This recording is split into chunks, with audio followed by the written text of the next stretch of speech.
The story opens with the two brothers soaring through the skies toward the floating peaks of the Hallelujah Mountains. After what feels like an eternity apart, Laak finally comes face to face with Netayam again. There's a sense of relief, of warmth, as he eagerly shows off the skills he's picked up.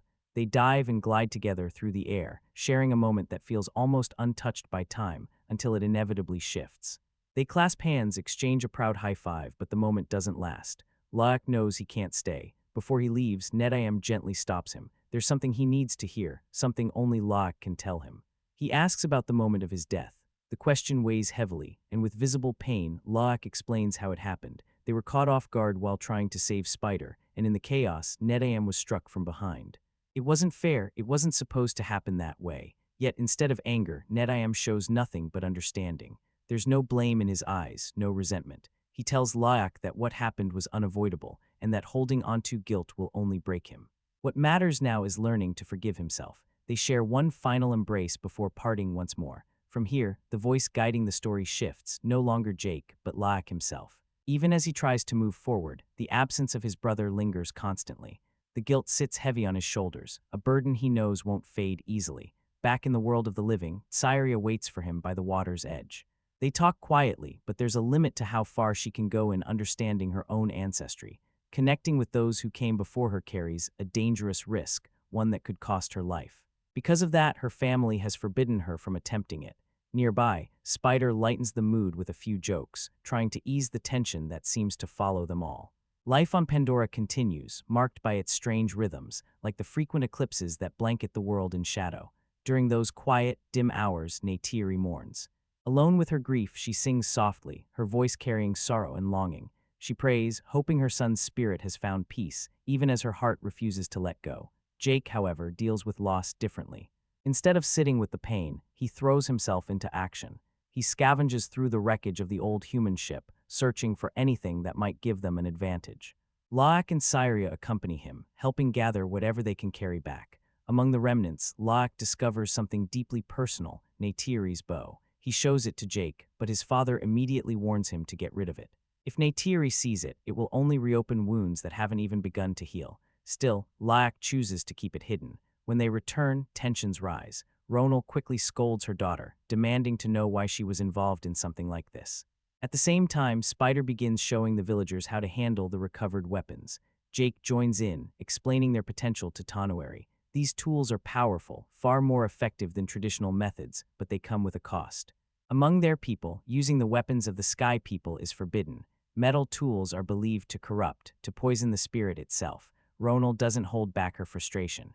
She turns her anger toward Jake, accusing him of losing sight of what truly matters. Instead of chasing weapons and preparing for battle, he should be standing beside his wife, helping her through her grief. Jake insists he is trying, that everything he's doing is for their future, for vengeance, for survival. He believes that without these weapons, they stand no chance. Arrows won't be enough for what's coming. Tanuary listens but offers a different perspective. If Jake truly wants to win the war ahead, then he must embrace what he once was Toruk Makto. But Jake resists that idea. He knows what that power did to him before. When he bonded with the great creature, something inside him changed. His thoughts became consumed by destruction, by the need to eliminate every enemy in his path. Returning to that state would mean unleashing chaos once again. It's a path he's not willing to walk. Tanuary, seeing the conflict within him, urges him to let go of these destructive thoughts and focus instead on healing. Elsewhere, Quaritch is already setting his plans in motion. He hasn't forgotten Jake, not even close. This time he intends to approach things differently, carefully, correcting the mistakes that cost him before. Later that night, Laak approaches Ronal, asking for the bow. Instead of refusing, she reveals that she sees him clearly, his pain, his determination, and promises her support, no matter what he chooses to do. The following day, Jake attempts to reach Neytiri. He tells her the truth he can no longer ignore. War is coming, whether they want it or not. As a gesture, he crafts a special arrow for her, hoping it might reignite something within her. But Neytiri rejects it outright, snapping the arrow in two. The act sparks an argument. Jake, overwhelmed, admits his frustration, how helpless he feels watching her withdraw into prayer while everything around them moves toward conflict. He wants her present with their family, not lost in ritual, but Neytiri stops him cold. Through tears, she reminds him of everything she's lost, her father, her son, her home. The pain she carries isn't something he can simply understand or fix. All she has left now is her faith in Iwa, the Great Mother. She believes that in time, Iwa will guide them. Jake, realizing the weight of her grief, softens. He apologizes and pulls her into an embrace. While the adults wrestle with their emotions, the younger ones find moments of escape. Spider, Laak, Kiri, and Tanawari's children spend time with Payakan, finding comfort in each other's company. But even in these lighter moments, danger lingers. As they sleep, Spider's mask begins to fail, his oxygen supply running out. Panic sets in as everyone scrambles to find a solution. Neytiri, however, remains distant, watching but not intervening. Eventually, they manage to replace the mask and save him. Jake notices Neytiri's detachment, though he says nothing. Not long after, the Sky Traders arrive at the village. The younger members greet them with excitement, but Jake has something else in mind. He approaches the tribal leader with a request. He wants Spider taken back to the Amadikaya.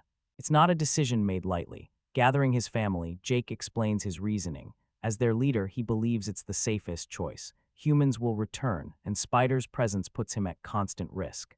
Without a steady oxygen supply, it's only a matter of time before something goes wrong. Sending him back to his own people is the only way to ensure his survival. Spider refuses to accept it. He pleads with Jake, insisting that this is his home, that they are his family. Kiri stands by him, as does Locke, who can't bear the thought of losing another brother. The tension reaches a breaking point. Realizing there's no easy solution, Jake changes course. Instead of sending Spider away immediately, he decides on one final journey together. The entire family will travel with the Wind Clan, and along the way, they'll leave Spider safely with the Amadikaya. It's a compromise, a way to give them one last shared experience before everything changes. Jake then meets with the leader of the Wind Clan, asking for their support. With their strength, they'll be protected from any threats during the journey. After all, he still carries the name Toruk Makto. The leader agrees, recognizing that having Jake among them brings its own advantages. As night falls, the adults remain alert, patrolling the surroundings, while the younger ones try to hold on to small moments of normalcy. Even with the weight of his brother's absence pressing on him, Laak takes to the skies, practicing alone. Up there, surrounded by open air and silence, he feels closest to Netayam, as if somehow his brother is still with him. Jake, meanwhile, grows increasingly distant. Sensing this, Laak approaches him, asking for a rifle. He insists he's ready, that he knows how to handle it, but Jake doesn't respond the way he hopes. Instead, he asks a simple question: where is his communicator? Laak hesitates. He has no answer. Instead, he pulls out Cyria's necklace, as if that might justify his actions. It only makes things worse. Jake reacts harshly, his frustration spilling over. The moment passes quickly, and by the time he tries to take it back, Laak is already gone. Not far away, Quaritch and his team uncover something important. Recent surveillance shows that the air tribe has Spider with them. That's all the confirmation they need. They're going after him. Before anything else can unfold, chaos erupts. Out of nowhere, the Ash people strike. Their attack is sudden and relentless. Jake immediately steps forward, ordering Laak to stay behind and protect the rest of the family while he confronts the threat. But Laak doesn't listen. Determined to prove himself, he searches for his rifle, only to realize too late that he left his communicator behind. By the time he considers turning back, the situation has already spiraled. In his attempt to act bravely, everything goes wrong. He loses control of his Ikran, and the consequences are immediate. His sisters are put in grave danger. Varang, the fierce leader of the Ash tribe, spots him and calls for a reckless, all-out attack. Laak barely makes it through alive. In the chaos, Varang strikes Neytiri, leaving her badly wounded. Neytiri tries to fight back, but her strength gives out, and she falls from her banshee. Jake attempts to reach his family through communication, but there's no response.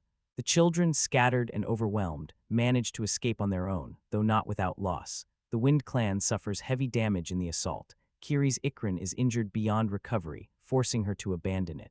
She pauses only briefly, whispering an apology before moving on, but the danger doesn't end there. Spider's oxygen supply is running dangerously low, and without a replacement, he won't survive much longer. They realize they have no choice. They must return to the ship to find another mask. When they arrive, what they witness is horrifying. Varang is carrying out a brutal act, severing the Q-tails of the navigators. Without them, these beings are cut off from Iwa, denied the peace of returning to her. It's not just violence, it's something far worse. One of the Ash people notices the children and begins hunting them. In desperation, Laak uses a firearm to defend them. He succeeds, but the experience shakes him. The weapon is effective, but the damage it causes is undeniable. Varang sends more warriors after them, forcing the group to flee.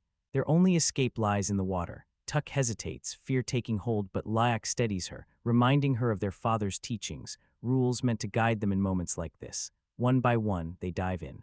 Meanwhile, Neytiri's banshee instinctively searches for her, eventually reuniting with its wounded rider. The children manage to reach temporary safety, but Spider's condition is worsening. His oxygen is nearly gone.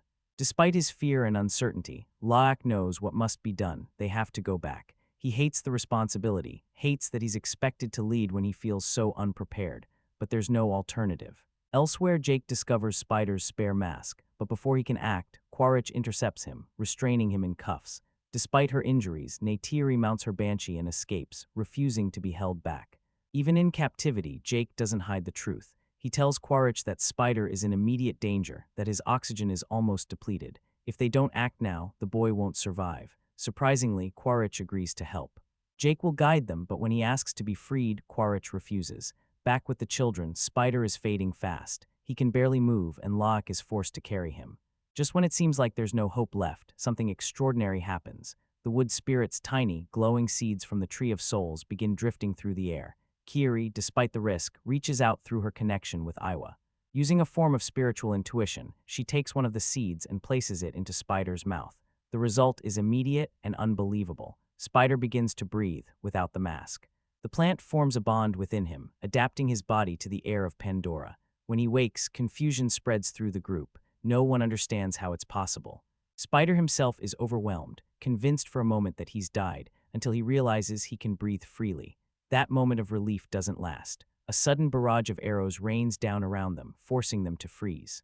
The Ash tribe surrounds them, cutting off every escape. Varing steps forward, intrigued. Her curiosity is drawn to Locke's rifle, and she demands to know how it works. Before anything else can happen, Jake and Quaritch arrive. Varing is stunned to see Quaritch breathing the air of Pandora. When Kiri explains that Spider survived because of Iwa, Varing's interest sharpens. She seizes Spider, declaring that if she chooses to kill him, then that too will be Iwa's will. Kiri falls silent, unable to respond.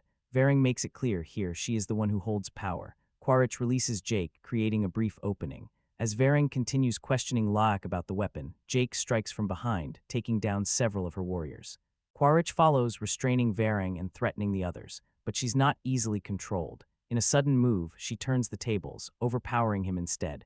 Rather than killing him immediately, she studies him. There's respect in her voice as she acknowledges his strength, but curiosity still drives her. She wants to understand his weapon. Reluctantly, Quaritch explains its use, step by step. Once she's satisfied, she no longer needs him. The ritual begins. Elsewhere, Neytiri finally reunites with the Amadikaya. Under Ma'at's guidance, she is treated and healed. At the same time, the Ash people prepare for their ritual, inhaling strange substances as they gather. Kiri senses an opportunity. Using her connection to the surrounding plants, she quietly eliminates the guards. When the Ash people notice their absence, they immediately order a hunt. The group moves quickly, slipping away and hiding within the river to avoid detection. While Ma'at continues her prayers for her lost grandson, Neytiri regains consciousness. Despite her injuries, she refuses to rest. Her only thought is finding her family.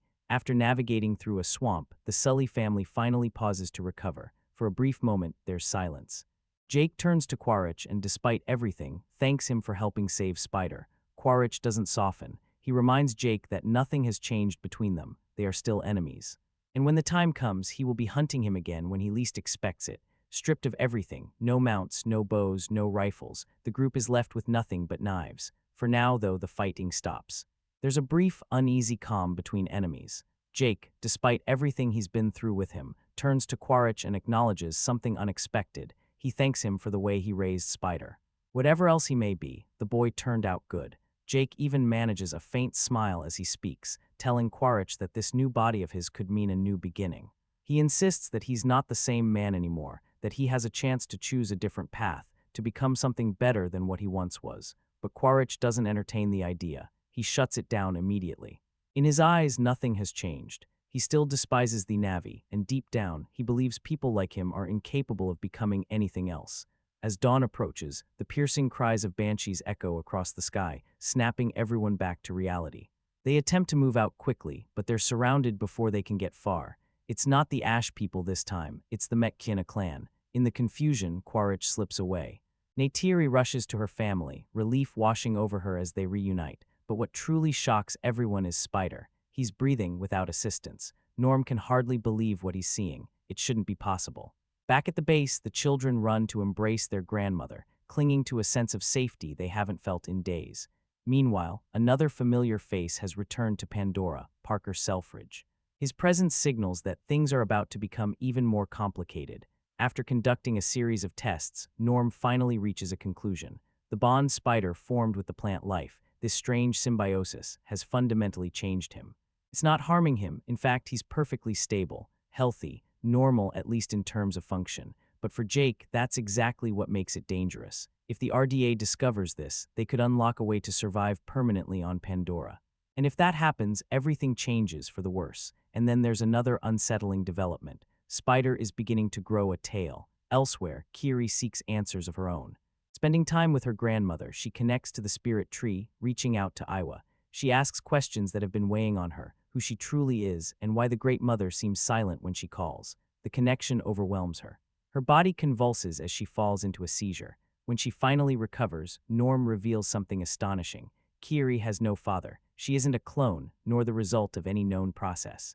When her mother was dying, they turned to Iwa in desperation. And somehow, a miracle occurred. Iwa brought her back, and in doing so, conceived Kiri. That is why she is different, why she feels things others don't. Her family surrounds her, offering comfort, reminding her that no matter how she came to be, she is loved. While Spider undergoes further examination, Neytiri's fear begins to turn into something darker. She tells Jake that Spider has become a threat, that if the humans discover what he's become, Pandora itself could be at risk. In her mind, there's only one solution, but Jake refuses. He won't allow it. After gathering Tulkun blood, the Sully family returns to the Mek'Jina. Tonawari informs them that an important gathering is approaching, a meeting of the Tulkun. There, Payakin's fate will be decided, but tensions remain high. Ronal is clearly uneasy about Spider's presence among them. When Neytiri offers to help treat her, Ronal rejects her outright. She dismisses Neytiri's methods, claiming they are ineffective, even suggesting that among her own people, such wounds would have healed long ago. Their exchange quickly turns heated. That night, the Tulkun assemble. The trial begins. The elders make their stance clear. Payakin is seen as a danger, someone whose actions influence the younger Tulkun in harmful ways. His defiance has consequences. La'ak, unable to stay silent, pleads with his father to speak, to tell them what Payakin did for them, how he fought to protect them. But his words change nothing. The decision is final. Payakin is cast out. From this moment forward, his song will never be heard again. La'ak can't accept it. Anger overtakes him as he argues with the others, insisting that Payakin saved them, that abandoning him now is a death sentence. Jake intervenes, pulling his son away from the gathering. His frustration boils over. He calls La'ak reckless, disrespectful, and then goes too far. In a moment of anger, he tells him that his actions, his carelessness, are what led to his brother's death. The words hit hard. Through tears, La'ak denies it, his voice breaking under the weight of it all. It wasn't his fault. Later, Neytiri urges Jake to speak with their son to make things right, but Jake doesn't know how. He's lost between being a father and a leader. Neytiri, still consumed by grief and anger, shifts her blame back to Spider. She insists again that he should be killed. Jake stands firm. He warns her that if she continues to feed this hatred, it will destroy her from the inside. She claims she hates humans. Jake reminds her of something she can't ignore. He was once human. Their children carry that same blood. Their hands, their features, they are different because of it. If she truly hates humans, then that hatred extends to her own family. The realization breaks her. She collapses into tears, and Jake, seeing her pain, asks for forgiveness. Not far away, La'ak struggles with his own emotions. Rifle in hand, he considers doing something reckless, something that might prove his worth or ease his pain, but he stops himself. His sister and Syria find him, reminding him that he matters, that losing himself won't fix anything. Together, they uncover Neytiri's bow, and over the following days, they work to repair it. Meanwhile, Spider experiences something new. He successfully bonds with and rides a creature for the first time, taking another step into this world. Elsewhere, Quaritch continues his search. In his desperation, he resorts to brutal tactics, targeting another tribe in hopes of finding his son. But when that yields nothing, he changes direction. He decides to seek out the Ash tribe. Their territory is unlike anything else, a charred, ancient forest shaped by fire and destruction. The moment Quaritch arrives, he's met with hostility. The villagers attack without hesitation, but then Varang emerges from her shelter. She accepts the offering he brings, but it's clear she has no intention of letting him leave alive. Quaritch, however, isn't without leverage. He orders his men to aim directly at her, warning that the next shot will end her life. The tension shifts. Instead of continuing the fight, Varing invites him inside. Within her hut, she introduces him to something unfamiliar, a strange powder that she blows into his face. The effect is immediate and intense. Quaritch, unaccustomed to anything like it, admits its potency. Through this ritual, Varing begins to speak of her past. When she was young, a massive eruption from the Fire Mountain consumed her home, flooding it with toxic flames that destroyed everything. She prayed to Iwa for salvation, but no help came. That moment changed her. It taught her that Iwa is not all-powerful, that faith alone is not enough. In time, she learned to harness the very force that destroyed her life, fire. Now it is her strength. She asks Quaritch what he truly wants. His answer is simple. They are both searching for the same thing, power, an enemy strong enough to challenge them. He offers her what she desires, weapons, firepower, the means to dominate her enemies. With his help, she can become something far more dangerous than she already is. And this is only the beginning. Varing is caught off guard by Quaritch's offer. It's not just words, he proves his intent by handing over exactly what he promised. Weapons, firepower, control. The gesture shifts something between them. Slowly, trust begins to form, and as a sign of acceptance, she invites him into her dwelling. For the first time, Quaritch isn't just an outsider, he's being allowed in. Elsewhere, while others continue their spiritual connections with Iwa, Spider finds himself lost in thought. He wonders aloud what will happen to him when his time comes. Will he be able to join them in the afterlife, or will he simply cease to exist? Kiri doesn't have a clear answer. She offers hope, but no certainty. Despite her injuries, Neytiri refuses to slow down. She pushes herself through training, forcing her body to keep moving, as if stopping would mean facing the full weight of her grief. Around the same time, Tsyria brings unexpected news. Payakin has been hurt again. Without hesitation, Laak decides to find him. Before he leaves, Neytiri hands him her bow, entrusting him with something deeply personal. Laak sets out, unaware that Tanawari's children are quietly following him. When they later report this to Jake, he doesn't react with anger. Instead, he accepts it. He knows his son. Sooner or later, Laak will return. All he can do now is wait and trust. Deep beneath the water's surface, Laak pushes forward through a dangerous journey, searching for Payakin. At the same time, not far away, Quaritch and his forces continue their brutal campaign, targeting yet another clan. Back at the village, Kiri is gathering water when she spots Spider nearby. As they make their way back together, everything changes in an instant. The Ash tribe appears, cutting off their path.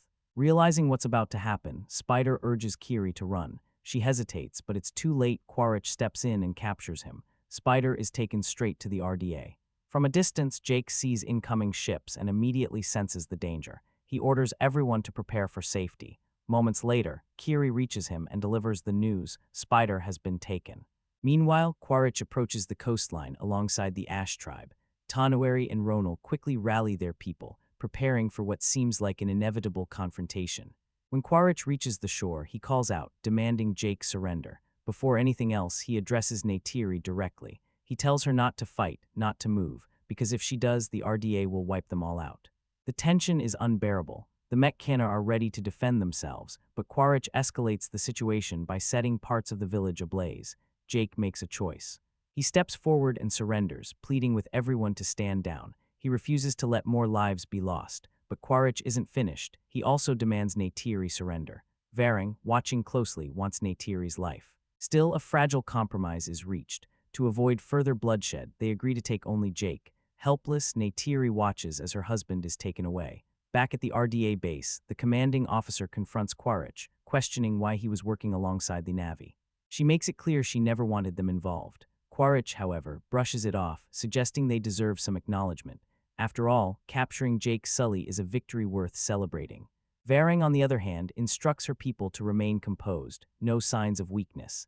Meanwhile, Spider is separated and taken for examination. The officer repeats her frustration with Quaritch's actions, but he pushes back, urging her not to ruin the moment. She eventually relents, allowing operations to continue. Soon, they begin running a series of controlled tests on Spider, trying to understand what he has become. Out in the ocean, Laak continues his search for Payakin. His friends eventually catch up to him, but just as they reunite, they stumble into a deadly trap, an automated system designed to kill anything that triggers it. It activates instantly. The situation turns critical, but at the last moment the Tulkun intervene, saving them. Shaken but alive, Laak thanks them. His friends remind him that he's not alone, that whatever lies ahead, they'll face it together. Back at the base, Quaritch finally sits down with Spider. The conversation is tense. Spider refuses to acknowledge him as his father, insisting that he's just a copy, not the real man. Quaritch doesn't argue, he admits it. But he also shares something more personal. He's lived through things good and bad, and despite everything, he cares about him. His mother did too. She died fighting. Before leaving, Spider asks for his dog tag. Quaritch hands it over without hesitation. Meanwhile, Laak finally finds Payakin. Together, they encounter a lone survivor from his kind, a Tulkun named Tanok. He's blind, his body covered in scars. His condition tells a story of suffering. Soon, the Great Migration will begin, and the RDA has plans of their own. They intend to capture as many Tulkun as possible, compressing an entire year's worth of profit into a single week. Not everyone agrees. A biologist named Ian strongly objects, calling it unforgivable, but his protest is ignored. The mission moves forward. At the same time, Jake sits imprisoned in a cell. Quaritch visits him, delivering what he calls good news. Jake will be executed soon, given a soldier's death, shot like a Marine. Even now, Jake doesn't give up. He tries once more to reach Quaritch, urging him to see Pandora differently, to open his eyes, but Quaritch walks away, unmoved. He tells Jake they'll meet again at dawn. Jake's words linger, but they don't change what's coming. Elsewhere, Neytiri prepares for war. She gathers explosive arrows and arms herself with her father's blades. She moves alone, driven by purpose. At the same time, Spider manages to escape, slipping away unnoticed. Neytiri eliminates guards, takes a tracking device, and launches her attack on the RDA facility. Her arrows ignite chaos across the base. She pushes forward, entering deeper into enemy territory. Ian, acting on his own, steals a tank to assist, while Spider disguises himself as a mechanic to move undetected. Neytiri eventually reaches the Ash Tribe's camp and storms into Varing's shelter. She demands answers. She wants to know where Jake is. Her threat is clear: speak or die. For a brief second, her focus wavers. That's all Varing needs. She strikes back, turning the moment in her favor. But Neytiri recovers quickly, using her arrows to break free and escape. The entire area erupts into chaos. The Ash Tribe pursues her relentlessly, but Neytiri's agility and speed give her the advantage. She vanishes before they can catch her. Back at the RDA base, Ian takes action. Using a heavy machine, he smashes through Jake's cell, freeing him at last. The fight is far from over, but now Jake is no longer a prisoner. After putting some distance between themselves and the chaos, Jake and the others finally reach a temporary safe zone. It's there that Ian introduces himself properly. He expresses genuine admiration for Jake's work with the Na'vi, calling it remarkable. But admiration doesn't solve their immediate problem. They're still surrounded, and escape seems impossible. Before they can figure out a way out, an RDA ship closes in, locking onto their position. Ian seizes the moment and slips away, managing to escape the tightening trap. Jake isn't so lucky. As the threat escalates, Spider suddenly steps forward, placing himself directly in harm's way. He shields Jake, giving him just enough time to break free. The general orders both of them to be taken down. Quaritch intervenes, urging her to hold fire, but the situation spirals too quickly. Just as they're about to finish Jake, Neytiri appears like a storm. With precision and fury, she destroys the ship, turning the tide in an instant and pulling Jake out of danger. Reunited, Jake can't hide his relief. He looks at her, torn between emotions, joking that he doesn't know whether to embrace her or shout at her for what she just did. Once they make it back, the family finally takes a moment to rest. The tension eases slightly, though it never fully disappears. Spider steps away briefly, taking advantage of the quiet, but Jake isn't at peace. Something inside him has shifted. He turns to Neytiri and admits what he's been struggling with. She was right. Keeping Spider alive could put everything at risk. If the RDA captures him again and learns what he's become, Pandora itself could be threatened. The Na'vi could lose everything. Jake asks for her knife. He intends to end it. Even Neytiri hesitates. She reminds him that Spider saved his life. That has to mean something, but Jake has already made up his mind. He calls Spider over and asks him to walk with him. Neytiri watches, frozen, unsure whether to intervene. They walk far from the others, into a quiet, isolated place. The weight of the moment is suffocating. Jake tells Spider to kneel, to face forward. His voice is heavy as he explains. If Spider continues to live, he will always be a danger to everyone around him. He apologizes, admitting that what he's about to do is wrong, but he sees no other choice. Back where she stands, Neytiri begins to regret everything. She can't ignore what's happening. Just before Jake can act, Spider looks at him and asks a single question: does he love him? Jake answers honestly. Yes, he does, like a son. And in that moment, everything changes. Jake can't do it. Instead of carrying out his decision, he pulls Spider into an embrace. The conflict inside him finally breaks. Neytiri arrives just in time to see it. She steps forward and tells Spider that she sees him, that he belongs with them. No matter what comes next, they will face it together. They refuse to lose another member of their family, but peace won't last. War is coming, and Jake knows what that means. The time has come for Toruk Makto to return. He seeks out the great creature once more. As Layak reflects, Toruk had always shared a unique bond with Jake, one that went beyond rider and mount. Together, they were unstoppable, and now that bond is rekindled. Toruk Makto rises again. Jake calls upon Tanueri, urging him to stand with him. This time, the fight won't belong to one clan alone. It will require unity, every tribe, from those who rule the skies to those who command the seas. One by one, the clans gather, including those from the earlier battles.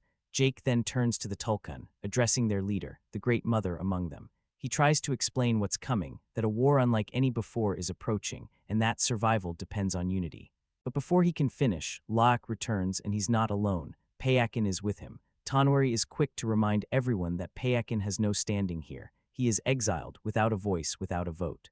Laak and those who stand beside him have chosen to share that same fate, but something shifts. Through Iwa's will, they are allowed to speak. Laak defends Payakin, explaining that despite his past, he fought to protect his own kind. He warns them of what's coming. The white demons will soon arrive, and many Tulkun will die. To prove his point, Tanakh steps forward. Scarred and blind, he shares his experience, fear, pain, suffering beyond words. His testimony leaves an impact. The Tulkun withdraw to consider what they've heard, promising an answer soon. Meanwhile, the RDA prepares for the next phase. The whaling crews ready themselves, knowing the Tulkun will gather. Their plan is simple: strike fast and take everything. Elsewhere, Quaritch has changed his appearance, now wearing the attire of the Fire Tribe. When questioned about why he didn't follow the others, it becomes clear he's no longer aligned with them. His failure has cost him. He will be detained, judged, and held alongside other captives. Back with the Metkina, Ronal is nearing the end of her pregnancy. Time is running out. She expects the Sully family to fulfill what must be done. Before heading out, Layak says his goodbyes to his mother. This time, Jake looks at him differently. There's trust now. He hands Layak his rifle, a symbol of that trust, and reminds him of his responsibility to protect the family. And if things go wrong, to survive, to retreat if necessary. The stage is set. The clans assemble. The RDA arrives. Out in the open sea, something unexpected forms, a powerful gravity rift pulling in everything nearby. It's a dangerous anomaly, one that could turn the tide of battle in an instant. The RDA deploys its fleet. The whaling commander orders his crew to stay sharp. Jake Sully and his people are nowhere in sight, and that alone is suspicious. Then, without warning, movement stirs beneath the surface. The Tulkun rise. The Great Mother leads, commanding the depths with overwhelming force. In a devastating strike, she crushes the ships, tearing through the RDA forces. Soldiers are wiped out before they can react. Jake gives the signal. The attack begins. From above, the aerial fighters dive into battle. From below, the marine warriors surge forward. Toruk Makto dominates the skies, tearing through aircraft, while Tanueri leads his people in close combat. For a brief moment, it feels like victory is within reach. Then everything changes. The Ash tribe enters the battlefield. Their arrival turns the tide instantly. Under the shadow of an eclipse, chaos erupts. Warriors fall on all sides. What was once a coordinated assault becomes a brutal, unforgiving massacre. Kiri watches it unfold and makes a choice. Even if it costs her life, she will try. She connects once more, reaching out to Iwa, pleading for help. The fighting intensifies around her. Soldiers move through the chaos, and Spider stays close, refusing to leave her side. Nearby, Laak fights alongside Payakin, taking down enemies as they push forward. At the same time, Kiri reaches deeper, trying again to call upon Iwa, but once again, there is no answer. As the battle rages on, Spider joins the connection, trying to support her. But before anything can change, the military strikes again. Ashana is killed in the chaos. Just like Spider, the Tulkun now depend on Iwa's intervention to survive. Above the chaos, Neytiri and Varang clash in a fierce aerial battle, each refusing to yield. At the same time, deep within the spiritual realm, a familiar presence appears, Grace, or at least an echo of her. Before reaching this point, Kiri had pleaded for her help, telling her that their people were dying, that they needed guidance. Back in the fight, Neytiri runs out of ammunition. With nothing left, she charges at Varang, determined to end it. But Varang still has one advantage, her flamethrower. The fight turns brutal. Neytiri's Banshee is struck and falters midair. Elsewhere, Ronal is hit by an arrow, her strength beginning to fade. And the losses don't stop there. Toruk Makto is overwhelmed and crashes into the sea below. Jake is left weakened, barely holding on.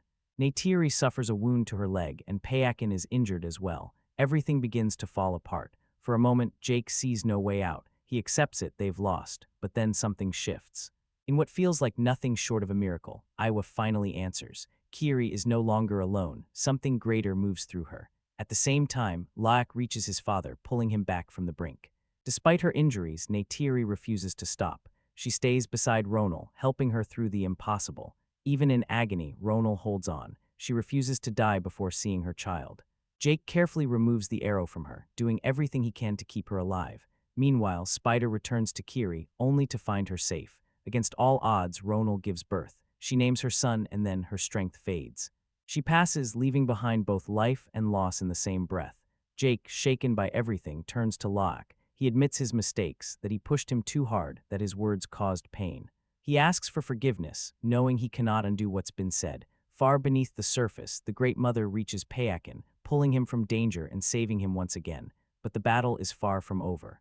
In the chaos, Tuck is captured, taken by Quaritch. Even with everything collapsing around them, the whaler refuses to stop. He insists on continuing the extraction, determined to claim the valuable fluid no matter the cost.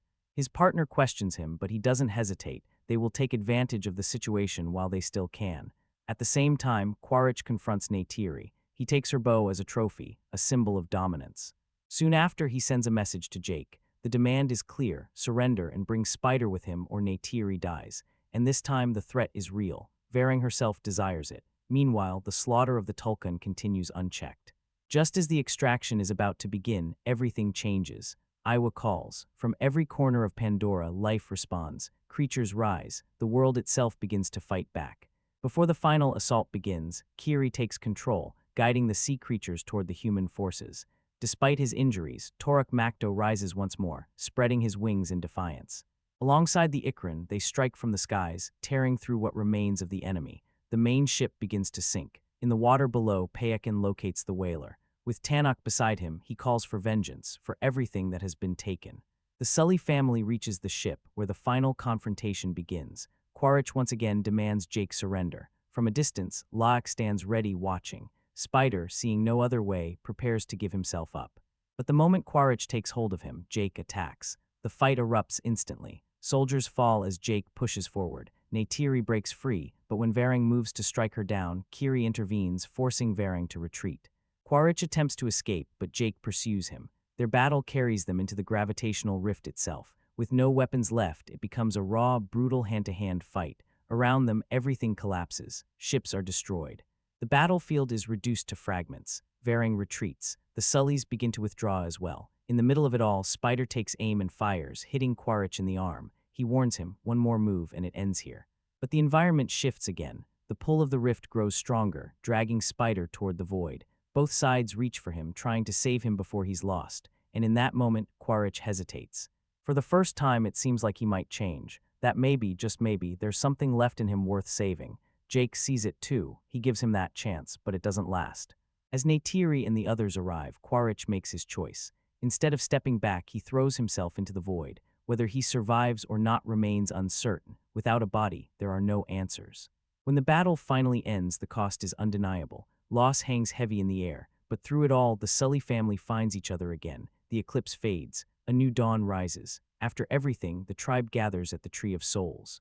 One by one, they connect, including Spider. For the first time, he is part of something beyond life. In the spiritual realm, those who have passed are waiting. Neytiri's father, Aidukin, her sister, Ashana, Ronal. And standing among them, Netayam. Kiri gently introduces Spider to her mother. Now, when his time comes, he won't be alone. He will belong here just like the others. In the end, the dead welcome him. And with that, the story reaches its conclusion. Let's start with the one thing almost nobody is debating when it comes to Avatar: fire and ash, the visual spectacle. Because whatever you think about the story, the pacing, the repetition, or where this franchise is headed, James Cameron is still operating on a technical level that feels almost unmatched in modern filmmaking. This film doesn't just look expensive, it looks envisioned. It feels meticulously designed.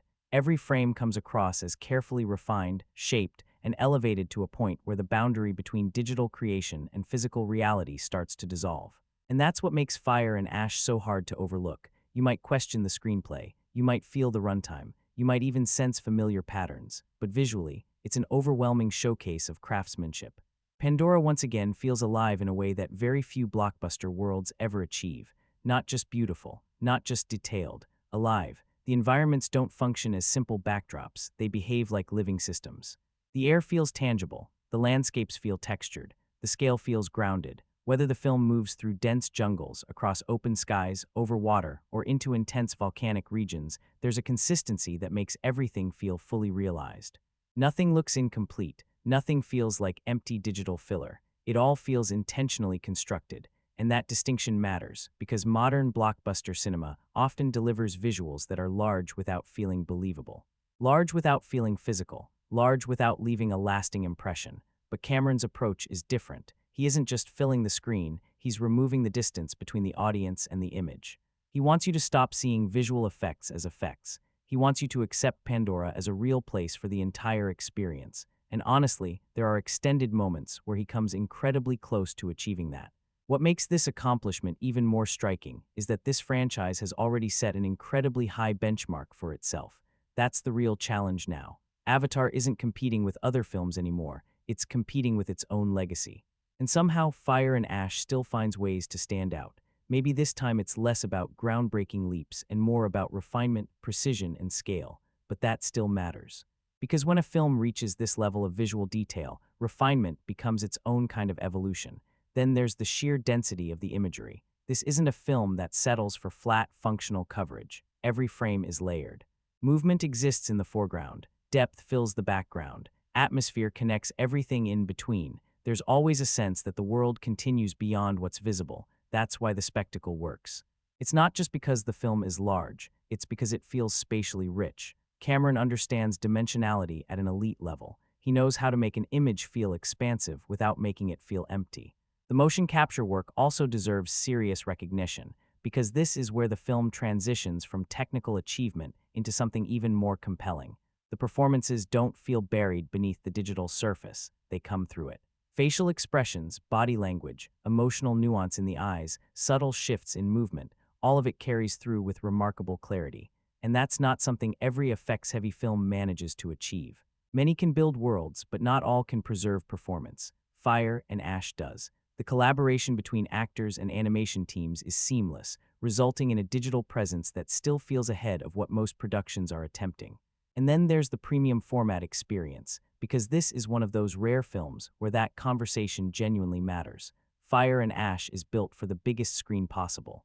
IMAX 3D, Dolby, high frame rate, this film is designed to elevate the theatrical experience. The 3D isn't just an add-on, it's part of the film's visual language. It gives volume to the world, enhances movement, and deepens the sense of space between everything on screen. You're not just observing Pandora, you're being drawn into it.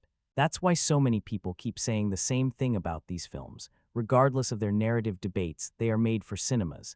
And with Fire and Ash, that remains true.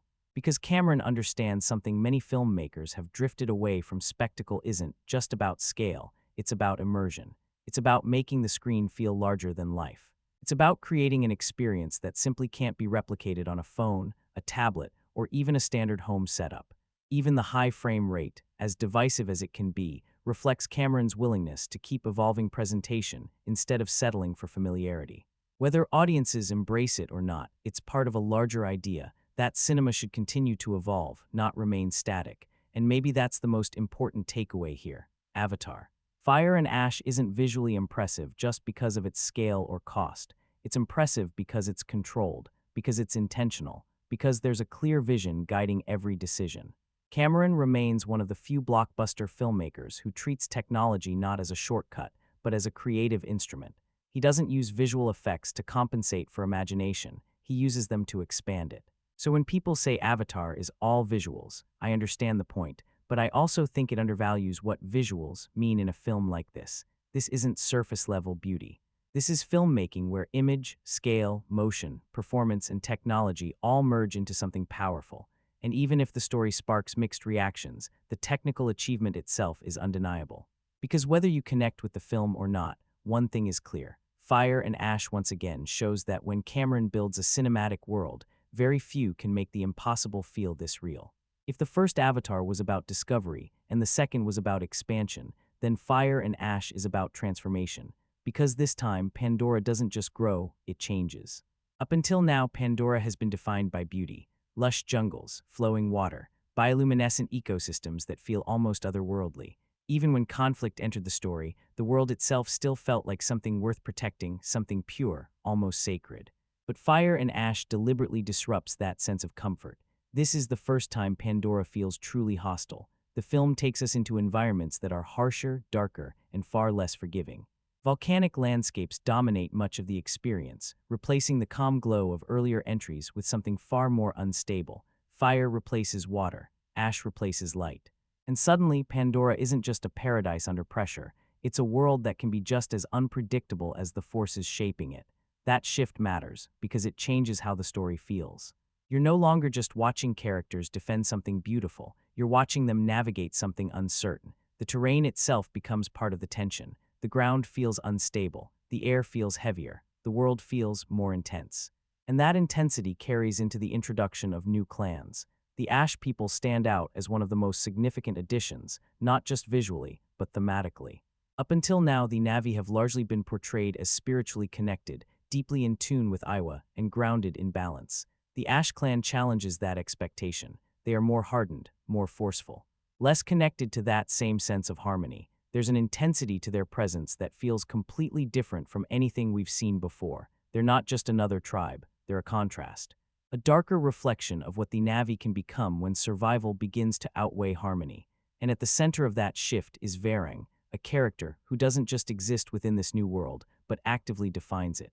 The way she moves, the way she leads, the way she carries both intelligence and underlying danger. She represents this evolving version of Pandora, one that isn't just mystical, but unpredictable. But it's not just about the Ash people. The film continues to expand Pandora with new cultures, new systems, and new ways of existing within this world. The Wind Traders, for example, introduce a completely different dynamic, massive airborne vessels, living structures, movement through the sky that feels both organic and engineered at the same time. It's a reminder that Pandora isn't fixed. It's constantly evolving, constantly revealing new layers of itself. And that's where James Cameron's world building really stands out. Because he doesn't just introduce new locations, he introduces new rules. Each environment operates with its own logic, its own rhythm, its own influence on the characters navigating it. The water regions had their own language, the forests had their own identity, and now the volcanic landscapes bring a completely different energy, one that reshapes everything from survival to emotional tone to how conflicts unfold. Even the creatures reflect that transformation. They feel larger, more unpredictable, less graceful, more forceful. The world begins to feel less like a sanctuary and more like a high-stakes environment, not just because of external pressures, but because of the terrain itself. Visually, this shift introduces a completely different palette. The familiar blues and greens are still present, but now they collide with reds, oranges, and deep blacks, fire, smoke, ash. The contrast is striking. This isn't just an expansion of Pandora's geography, it's an expansion of its identity. But here's where things become more complex, because while the world keeps growing, not every part of it gets the depth it deserves. That's one of the recurring criticisms. The Ash people, for example, are incredibly compelling, but many feel they're not explored as fully as they could be. Introduced with intensity, with presence, with a completely different worldview, and yet not always given enough space to be fully understood beyond their role in the larger conflict. The same applies to some of the other new elements. They're visually impressive, conceptually engaging, but at times, they feel like they're competing for attention in a film that already has a lot happening. The world expands faster than the story can fully absorb it, and that creates an interesting tension, because on one hand, this is the most expansive Pandora has ever felt, larger, broader, more diverse, more unpredictable. On the other hand, it can feel like you're only glimpsing the surface of what's being introduced. Even with that limitation, the achievement remains clear. Very few franchises manage to keep their worlds feeling alive this far into a series. Most sequels revisit, they repeat, they rely on familiarity. Fire and Ash may revisit certain narrative ideas, but in terms of world building, it continues to move forward. It keeps uncovering new layers, new textures, new cultures, and that's why Pandora still works. Not because it's flawless, not because every idea is fully explored, but because it still feels like a world that exists beyond the frame, a world that is growing, a world that is evolving. In a world that, even after multiple films, still has places left to discover. Let's be honest for a moment, Avatar, Fire and Ash is not just a film, it's a format test. Because this is one of the rare cases in modern cinema where how you watch it directly shapes what you experience. And Cameron understands that completely. This isn't a film built for a laptop screen. It's not designed for passive viewing. It's not something meant to play in the background. This is a film constructed, carefully constructed, for the largest screen possible. This is what 3D was always meant to be for years. 3D has often felt like an added feature rather than a meaningful tool. Something layered on top for marketing appeal. But here, it becomes part of the storytelling language. Depth matters, distance matters, movement through space matters. When characters move through the air, you don't just observe it, you sense the vertical scale. When creatures pass across the frame, they don't feel layered, they feel present. When environments stretch outward, they don't appear flat, they feel expansive. This isn't about elements coming toward you. It's about the world drawing you inward, and that's a crucial difference. IMAX, scale that feels tangible. Now take that 3D experience and place it on an IMAX screen. Suddenly this stops feeling like a film and starts feeling like an environment. The scale becomes immersive in the best way. The skies feel higher, the oceans feel deeper, the landscapes feel wider. And more importantly, the action feels larger than your perspective. That's what IMAX achieves here. It doesn't just increase size, it enhances presence. You're not simply observing a large-scale confrontation, you feel surrounded by it. HFR high frame rate, the most divisive choice. Now let's talk about the element that divides audiences the most, high frame rate. The transition between 24 FPS and 48 FPS is noticeable. At times it looks incredibly smooth, almost hyperreal. At other moments it can feel slightly unfamiliar, like the motion is more fluid than expected. And when the film shifts between those formats, you feel that transition. For some viewers it enhances immersion, for others it can feel distracting. But here's the key, even when that shift momentarily pulls you out, the film quickly brings you back. Because before you can fully process it, you're presented with another visually striking moment, another environment, another sense of scale, and suddenly you're immersed again. This film reinforces the theater experience. This is where fire and ash become something uncommon. Because it answers a question modern cinema often struggles with: why watch this in theaters? And here the answer is clear, because this experience doesn't fully translate elsewhere. Not the depth, not the scale, not the immersion. This isn't just something you watch, it's something you sit inside. Cameron still understands cinema as experience, and that's the most important takeaway. James Cameron doesn't approach cinema as content. He approaches it as experience design. Every choice, 3D, IMAX framing, HFR sound, is built around one idea: to make the audience feel something beyond just observation. Not only emotionally, not only intellectually, but physically. And that's why, even when the story sparks mixed reactions, the experience itself remains impactful. You might leave discussing the writing. You might question certain familiar elements. You might feel the length. But one thing is almost certain: you won't leave feeling like it lacked scale. Because Avatar, Fire and Ash demonstrates something very few films still achieve. At its highest level, cinema isn't just about watching. It's about immersion. And when it comes to that, Cameron is still operating on a completely different level. Now let's talk about the part of Avatar, Fire and Ash, that divides audiences the most: the story. Because while the visuals continue to evolve, the narrative, for many viewers, feels more familiar than expected. The biggest criticism: we've seen this before. This is the point that keeps coming up. The story feels recognizable. Not just in its themes, not just in its structure, but in how it unfolds. You begin to notice patterns, similar types of conflicts, familiar emotional beats, repeated rescue scenarios, escalating confrontations that follow a known rhythm. Even the way the story builds toward its climax can feel reminiscent of earlier entries, and that's where a common observation comes in. This doesn't feel like a new chapter, it feels like a continuation of the previous one. It feels like a continuation, not a transformation. The film begins directly after the previous installment, and that should create momentum. But instead of feeling like a bold new direction, it often feels like an extension of the same storyline, carried forward without a significant shift in approach. It's as if the previous chapter never fully concluded, and this one continues that trajectory without redefining it.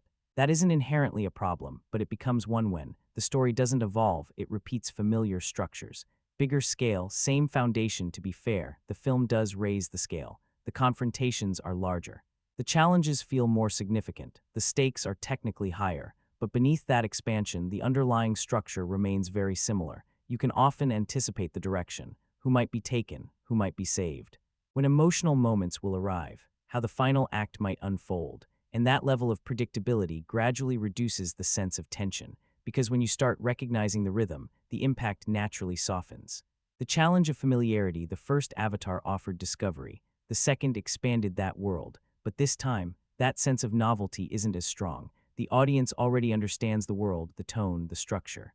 So when the story begins to follow similar patterns, there's nothing new to distract from it, and that's why this issue feels more noticeable now than before, because this time, you recognize it. Familiar doesn't mean weak, but it needs evolution. Now here's the key point. Familiar storytelling isn't automatically a flaw. Some of the biggest franchises ever built operate within recognizable frameworks.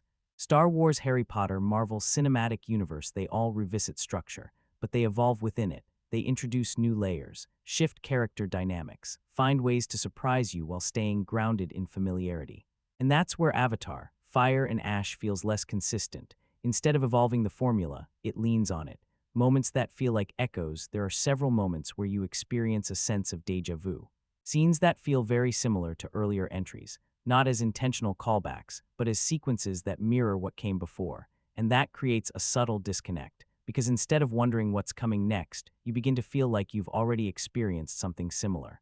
When repetition becomes noticeable, repetition itself isn't the issue. It's a natural part of storytelling, but it becomes a challenge when it becomes visible, when you start seeing the structure instead of feeling the narrative. And in Fire and Ash, that structure occasionally stands out. Why this splits the audience: this is where viewers begin to divide into two clear perspectives. Group 1, they're here for the experience, the visuals, the world, the scale. For them, the story just needs to function, and it does. Group 2, they're looking for progression, something unexpected, something that pushes the narrative forward. And for them, this feels more like repetition presented as progression. The core question, and that leads to the bigger question the film raises: how long can a franchise rely on a familiar narrative structure before it starts to feel repetitive? Because visually, Avatar continues to evolve. But narratively, this is the first time it feels like it might be circling familiar ground. Final impact: Avatar, Fire and Ash doesn't struggle because the story is ineffective. It struggles because the story feels recognizable, perhaps too recognizable. It follows a path audiences understand, builds toward moments they can anticipate, and without enough reinvention, that familiarity becomes its biggest limitation. Because in a world as expansive as Pandora, the one feeling audiences don't want is, we've already experienced this. Now let's go deeper, because beyond familiarity, beyond repetition, there's a more fundamental question. How strong is the writing itself? Because Avatar, Fire and Ash doesn't lack ideas. If anything, it has an abundance of them. A story rich in ideas, but not always focused. This film is filled with narrative elements. Grief and family tension, revenge and guilt, new clans and cultural contrast, survival and adaptation, spiritual connection and identity, multiple character arcs unfolding simultaneously on paper. That sounds layered, ambitious. But in execution, it can feel scattered. Too many threads, not enough focus. One of the most common criticisms is that the film tries to do too much, and when a story attempts to cover everything, it risks not exploring anything deeply enough. You can feel it while watching. A storyline begins to build, then it shifts away. A character arc starts developing, then it takes a backseat. A major idea is introduced, but not fully explored. It's as if the film is constantly balancing multiple narratives, without staying with one long enough to fully deliver its impact. A structure that feels full, yet light. This creates an interesting contrast. The film feels busy, yet at times it can feel light in depth. There's always something happening, but not always a clear sense of progression connecting those moments. Scenes unfold, events take place, conflicts arise. But the transitions between them, that's where the structure begins to feel less cohesive. Predictable paths over bold choices. Another challenge comes from how the story resolves its ideas. Even when it introduces compelling concepts, the outcomes often follow expected directions. You can sense it. Moments build up, and instead of taking an unexpected turn, they follow a familiar path. That doesn't mean the story doesn't work, it does, but it rarely feels surprising. The everything is included effect. There's also a sense that very little was left out. Every subplot, every character, every idea, all included. And while that creates richness, it also leads to narrative density. Instead of a sharply focused story, it can feel like a collection of strong elements without a tightly defined structure. Emotional logic versus narrative direction. This is where some viewers begin to disconnect, because characters don't always make choices that feel fully grounded in their emotional journey. At times, decisions seem influenced more by what the story requires, rather than what feels natural for the character. And when that happens, the emotional impact softens. because instead of fully believing the journey, you're observing it from a distance. Clarity versus complexity. Interestingly, this is another area where audiences split. Some feel this film is clearer than previous entries, with stronger motivations and more accessible emotional stakes. Others feel the opposite, that it's overloaded, uneven, and lacking a clear direction. And that divide exists because the film sits somewhere in between. It's not confusing, but it's not tightly structured either.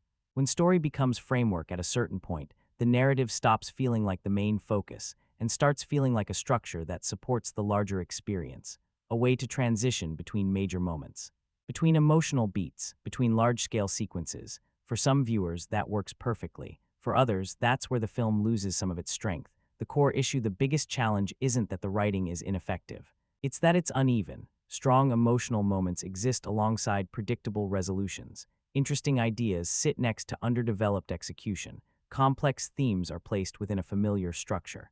And over an extended runtime, that imbalance becomes more noticeable. Final impact. Avatar, Fire and Ash is a film with the ideas of something powerful, but not always the structure to fully support them. It's ambitious, layered, full of potential, but without sharper focus, without more precise narrative decisions, without greater willingness to take creative risks. That potential doesn't always fully translate into something lasting. Because a story of this scale doesn't just need size, it needs clarity. And that's where Fire and Ash occasionally feels slightly unbalanced. Now let's address something everyone notices. Avatar, Fire and Ash is long. Not just long in a typical sense, not just long for a blockbuster. This is a 3-plus-hour experience filled with constant motion, large-scale sequences, emotional moments, and layered storytelling. And the real question becomes, does it justify that length, or does the length begin to work against it? A film that keeps moving, yet feels heavy. What's interesting is that the film rarely feels slow. Something is always happening. Large-scale sequences, emotional developments, new environments, new characters, constant forward movement, and yet many viewers still feel the weight of the runtime. Why? Because pacing isn't just about activity, it's about momentum. And that's where things become more complex. Activity doesn't always equal engagement. Fire and Ash is constantly active. There's always something happening on screen, but not every moment moves the story forward in a meaningful way. Some scenes feel like extensions rather than progression, moments that expand scale, reinforce emotion, revisit ideas, but don't necessarily take the narrative somewhere new. And when those moments build up over a long runtime, you start to feel it. The too much film effect. This is where the pacing challenge becomes most noticeable. The film doesn't feel slow. It feels full, almost overflowing. Like you're watching 2, maybe even 3 storylines, woven into a single experience. Multiple arcs, multiple climaxes, multiple emotional peaks, all within one runtime. And while that creates a sense of scale, it can also feel overwhelming. Different experiences for different viewers. This is one of the most divisive elements of the film. For some viewers, the experience moves quickly. It feels immersive, constantly engaging. The runtime feels seamless. For others, the length becomes very noticeable, not because nothing is happening, but because so much is happening without enough variation in impact. The middle act challenge. This is where pacing tends to feel most uneven. The film eases into sections focused on exposition, character interaction, thematic development, and while those moments are necessary, they don't always carry the same force as the large-scale sequences. So the rhythm becomes intense right arrow, quieter right arrow, intense right arrow, quieter, and when the quieter passages don't land with enough weight, they can feel like pauses rather than momentum. The final act.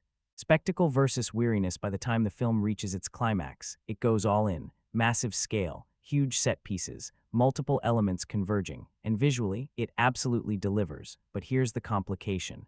By that point, you're already deep into the runtime. So instead of feeling like pure escalation, for some viewers, it feels like another major peak in a film that has already delivered several.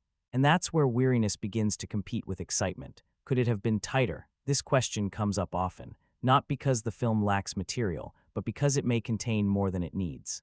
There's a strong argument that a more streamlined version of this story, with sharper focus and less repetition, could have landed with even more force. Because sometimes, less isn't just less. Less can be sharper. The franchise pattern. This isn't unusual for Avatar. These films have always embraced long runtimes. But here, for the first time, that length feels more noticeable, because the novelty is no longer carrying every moment on its own. The audience is now more aware of structure, repetition, and pacing, and that makes every additional minute feel more visible. The core issue, the pacing challenge, isn't that the film moves too slowly, it's that it feels dense without always feeling precise. There's a lot happening, but not all of it feels essential. And across a 3-hour runtime, that lack of precision becomes the real weight. Final Impact Avatar, Fire and Ash is a film that gives you more action, more story, more spectacle, more of everything, but that abundance comes with a trade-off. Because without tighter control, without cleaner pacing, without clearer prioritization, the experience becomes heavier than it needs to be. And in the end, the question isn't simply whether the film is long, it's whether the film makes you forget that it's long. And for Fire and Ash, that answer depends entirely on what you came to the theater for.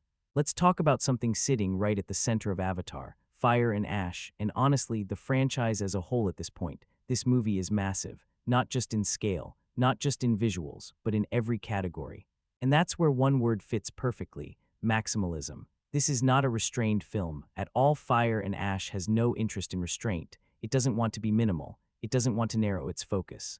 It doesn't want to simplify itself. Instead, it moves in the opposite direction.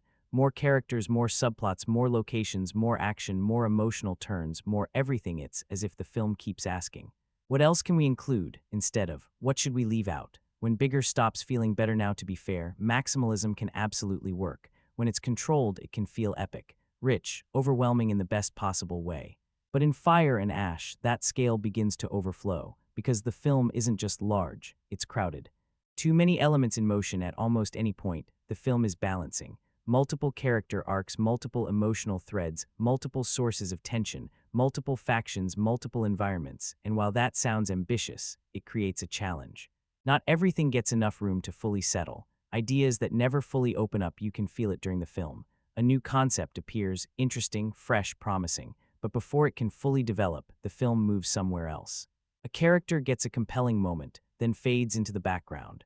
A subplot starts building pressure, then gets overtaken by something larger. It's like the movie is constantly redirecting your attention, never staying in one place long enough for everything to land with full impact. The nothing was left out, feeling one of the strongest impressions many people leave with is this: almost nothing seems to have been removed. Every idea, every storyline, every sequence included. And while that creates abundance, it also creates congestion. Because instead of a clean, clearly shaped narrative, you get something that feels heavily packed. When spectacle turns into saturation, this also changes how the spectacle registers. Because when everything is huge, nothing feels singularly defining. When every sequence is heightened, when every moment is trying to feel major, when every set piece is trying to outdo the previous one, you start to lose contrast. And without contrast, impact begins to soften. Signs of franchise over expansion. This is where the conversation stops being only about this film and starts becoming about the franchise itself. Because Fire and Ash doesn't feel like a self-contained story. It feels like a chapter within something that is expanding faster and faster. You begin to notice familiar structures, repeated dynamics, extended arcs that might have reached resolution earlier, and that leads to a bigger question. Is this story truly growing, or is it simply stretching? Expansion versus evolution. There's a major difference between expanding a world and evolving a story. Right now, Avatar is doing a lot of expanding.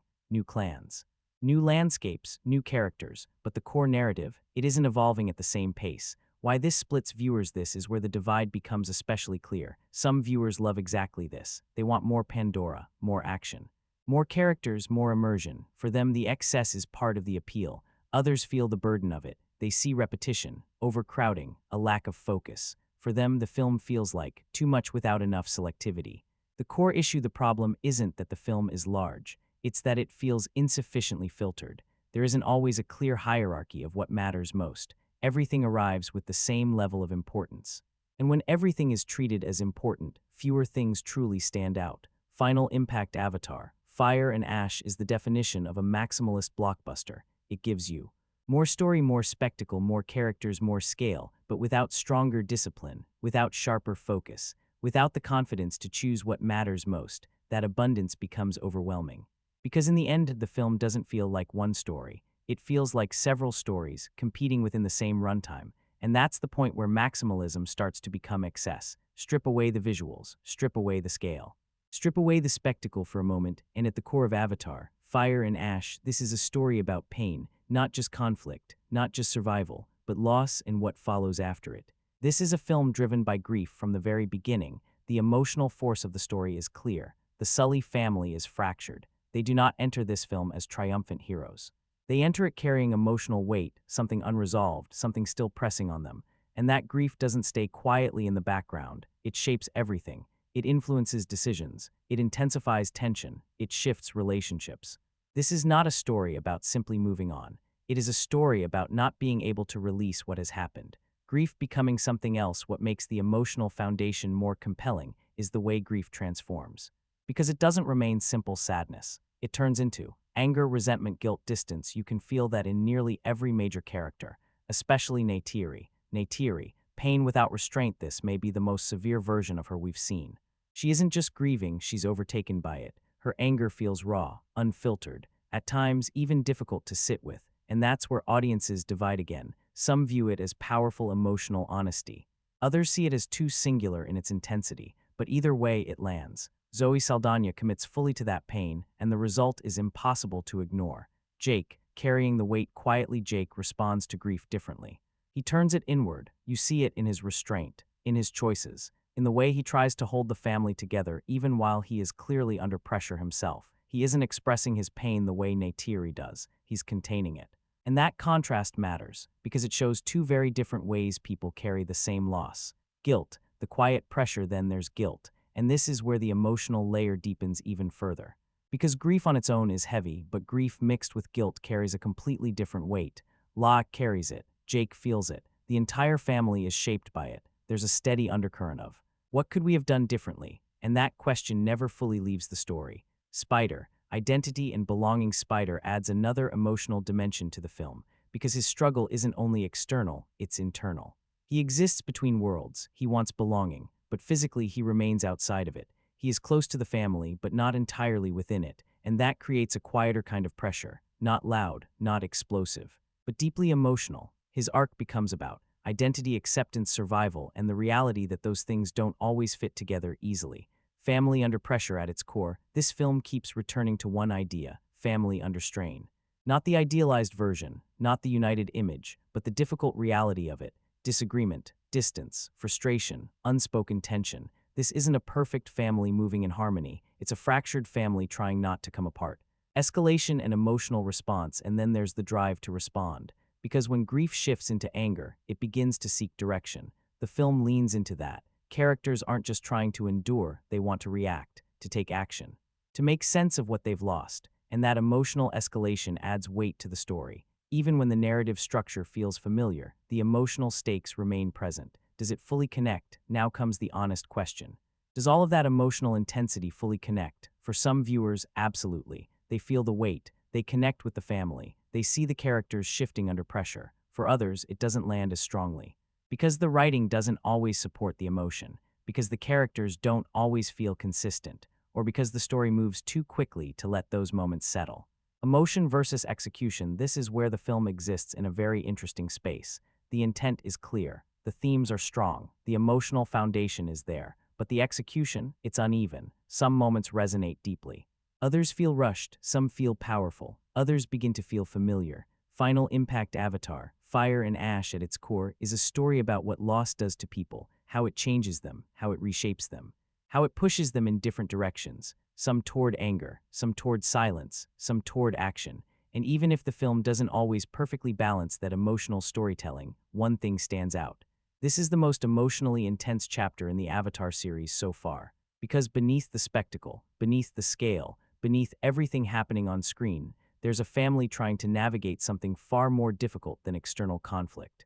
Each other's pain. Now let's talk about something that often gets overlooked in a film of this scale: the performances. Because when everything is digitally created, when the world itself is constructed, when the scale becomes overwhelming, it's easy to forget that at the center of it all, there are actors carrying the emotional core. And in Avatar, Fire and Ash, the cast is doing more work than it might initially seem. Sam Worthington, fully becoming Jake Sully at this point, it's difficult to imagine anyone else in the role, and that says a lot. Because this version of Jake isn't the same as before. He feels older, more grounded, more burdened. You can sense the responsibility he carries. He's no longer leading from confidence alone. He's leading from experience, from pressure, from everything he's been through. And Worthington plays that with restraint. He doesn't exaggerate it. He contains it. and that controlled performance gives Jake a steady presence in a film that's otherwise constantly escalating. Zoe Saldaña. The emotional center, then there's Zoe Saldaña, and this may be her most intense performance in the series. Neytiri is different here, sharper, more reactive, more emotionally charged, and Saldaña fully commits to that direction.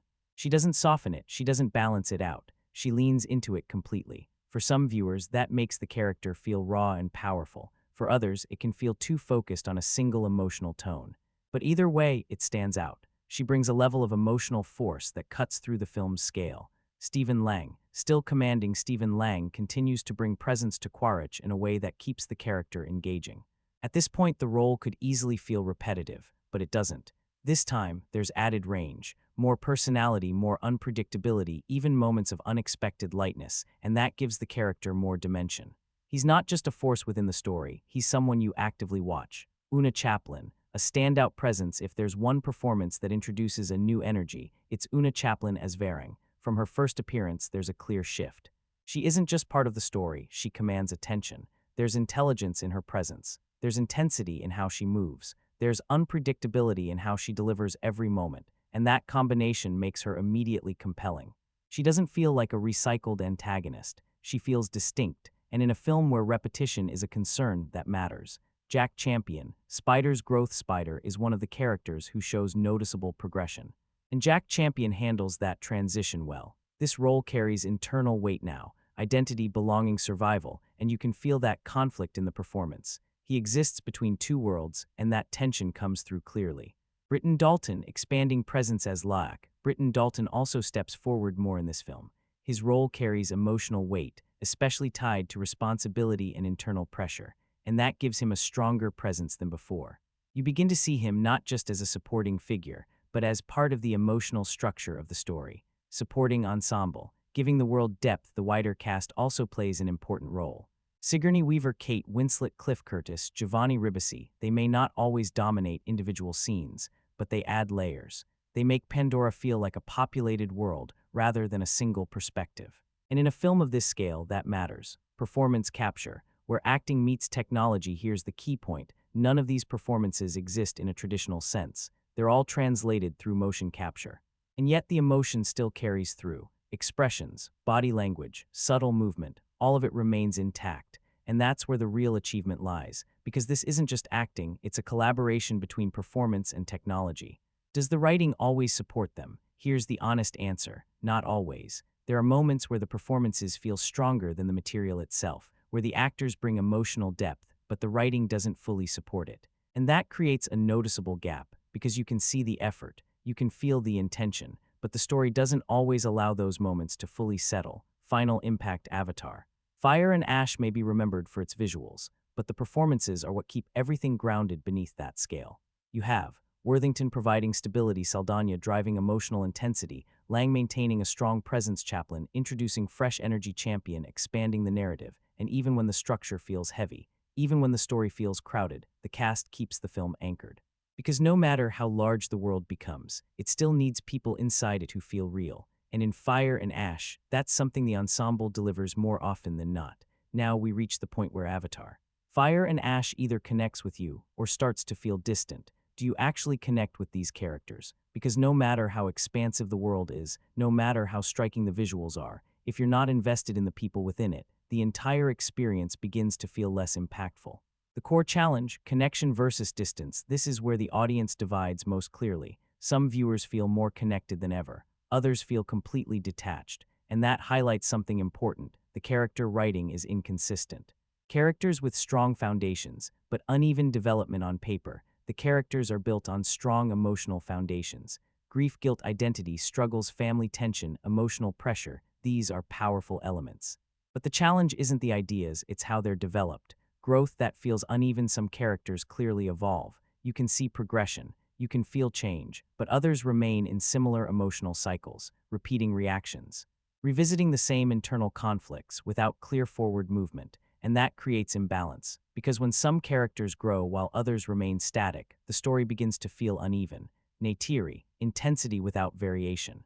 Take Neytiri, her emotional state makes sense. She's grieving, she's overwhelmed, but the way it's written can feel limited in range. She often operates within a single emotional tone, intense anger. And while that is powerful initially, it becomes less effective when it doesn't evolve over time.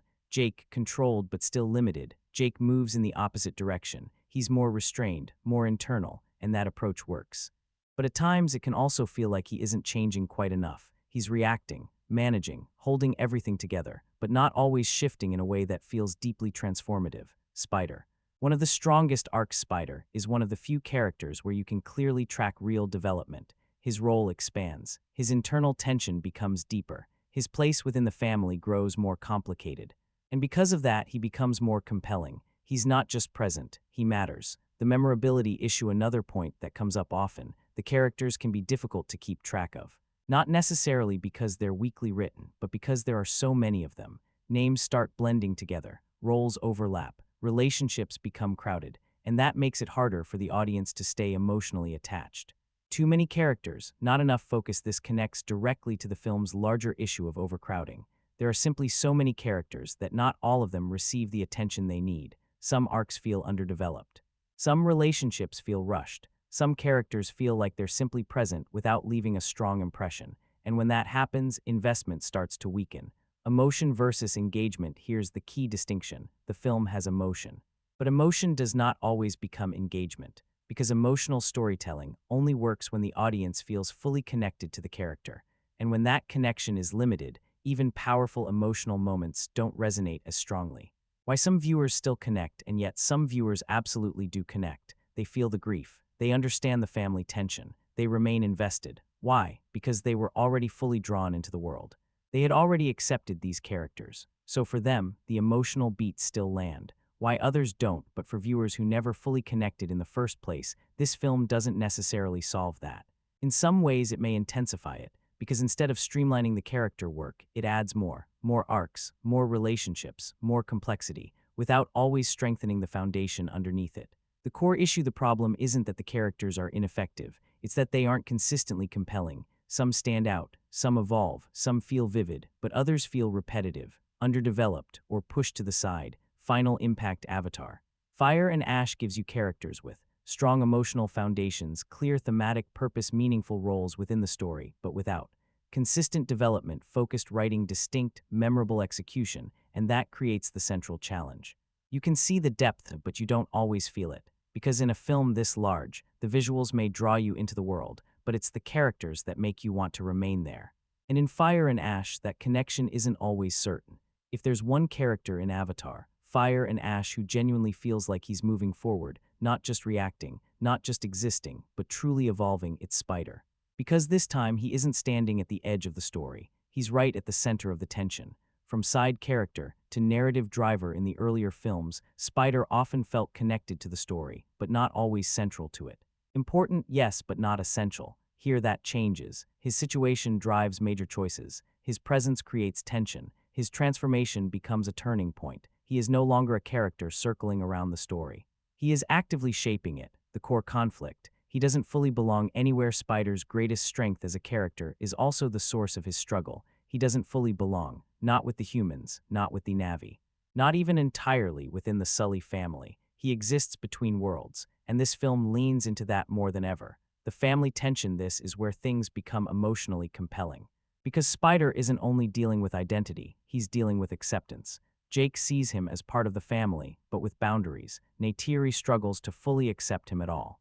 The children treat him like a brother, but he is still different, and that creates a constant tension. Not loud, not explosive, but always there, the oxygen problem. Survival as symbol. Spider's inability to breathe Pandora's air isn't just a physical limitation. It becomes a symbol. He can live in this world, but he cannot fully exist within it on equal terms. He needs help. He needs adaptation, and that becomes one of the film's most meaningful narrative threads, because when that limitation begins to change, everything shifts. Transformation. The turning point, the moment Spider changes physically, is not just about survival. It's about belonging. For the first time, he moves closer to becoming part of this world in a deeper way, and that shift doesn't just affect him. It changes the people around him. The family dynamic shifts, the stakes shift, even the way other forces view him changes. A character between two sides. Spider is also one of the few characters who exists directly between both sides of the conflict. He has ties to the humans, he has emotional bonds with the Na'vi, and that makes him difficult to predict, because his loyalty is not simple, it's emotional, it's layered, it's complicated. And that gives him attention many other characters don't have. Why his arc works out of all the character arcs in the film Spiders is one of the clearest. You can follow it. You can understand where he begins. You can see what he struggles with. You can recognize how he changes. And most importantly, you can understand what he means within the story. Emotional weight without overload. What also helps is that Spider's storyline doesn't feel as overloaded as some of the others. Unlike other parts of the film, his arc has focus. It isn't trying to juggle too many ideas at once. It stays centered on identity, survival, and belonging, and because of that, it lands more cleanly.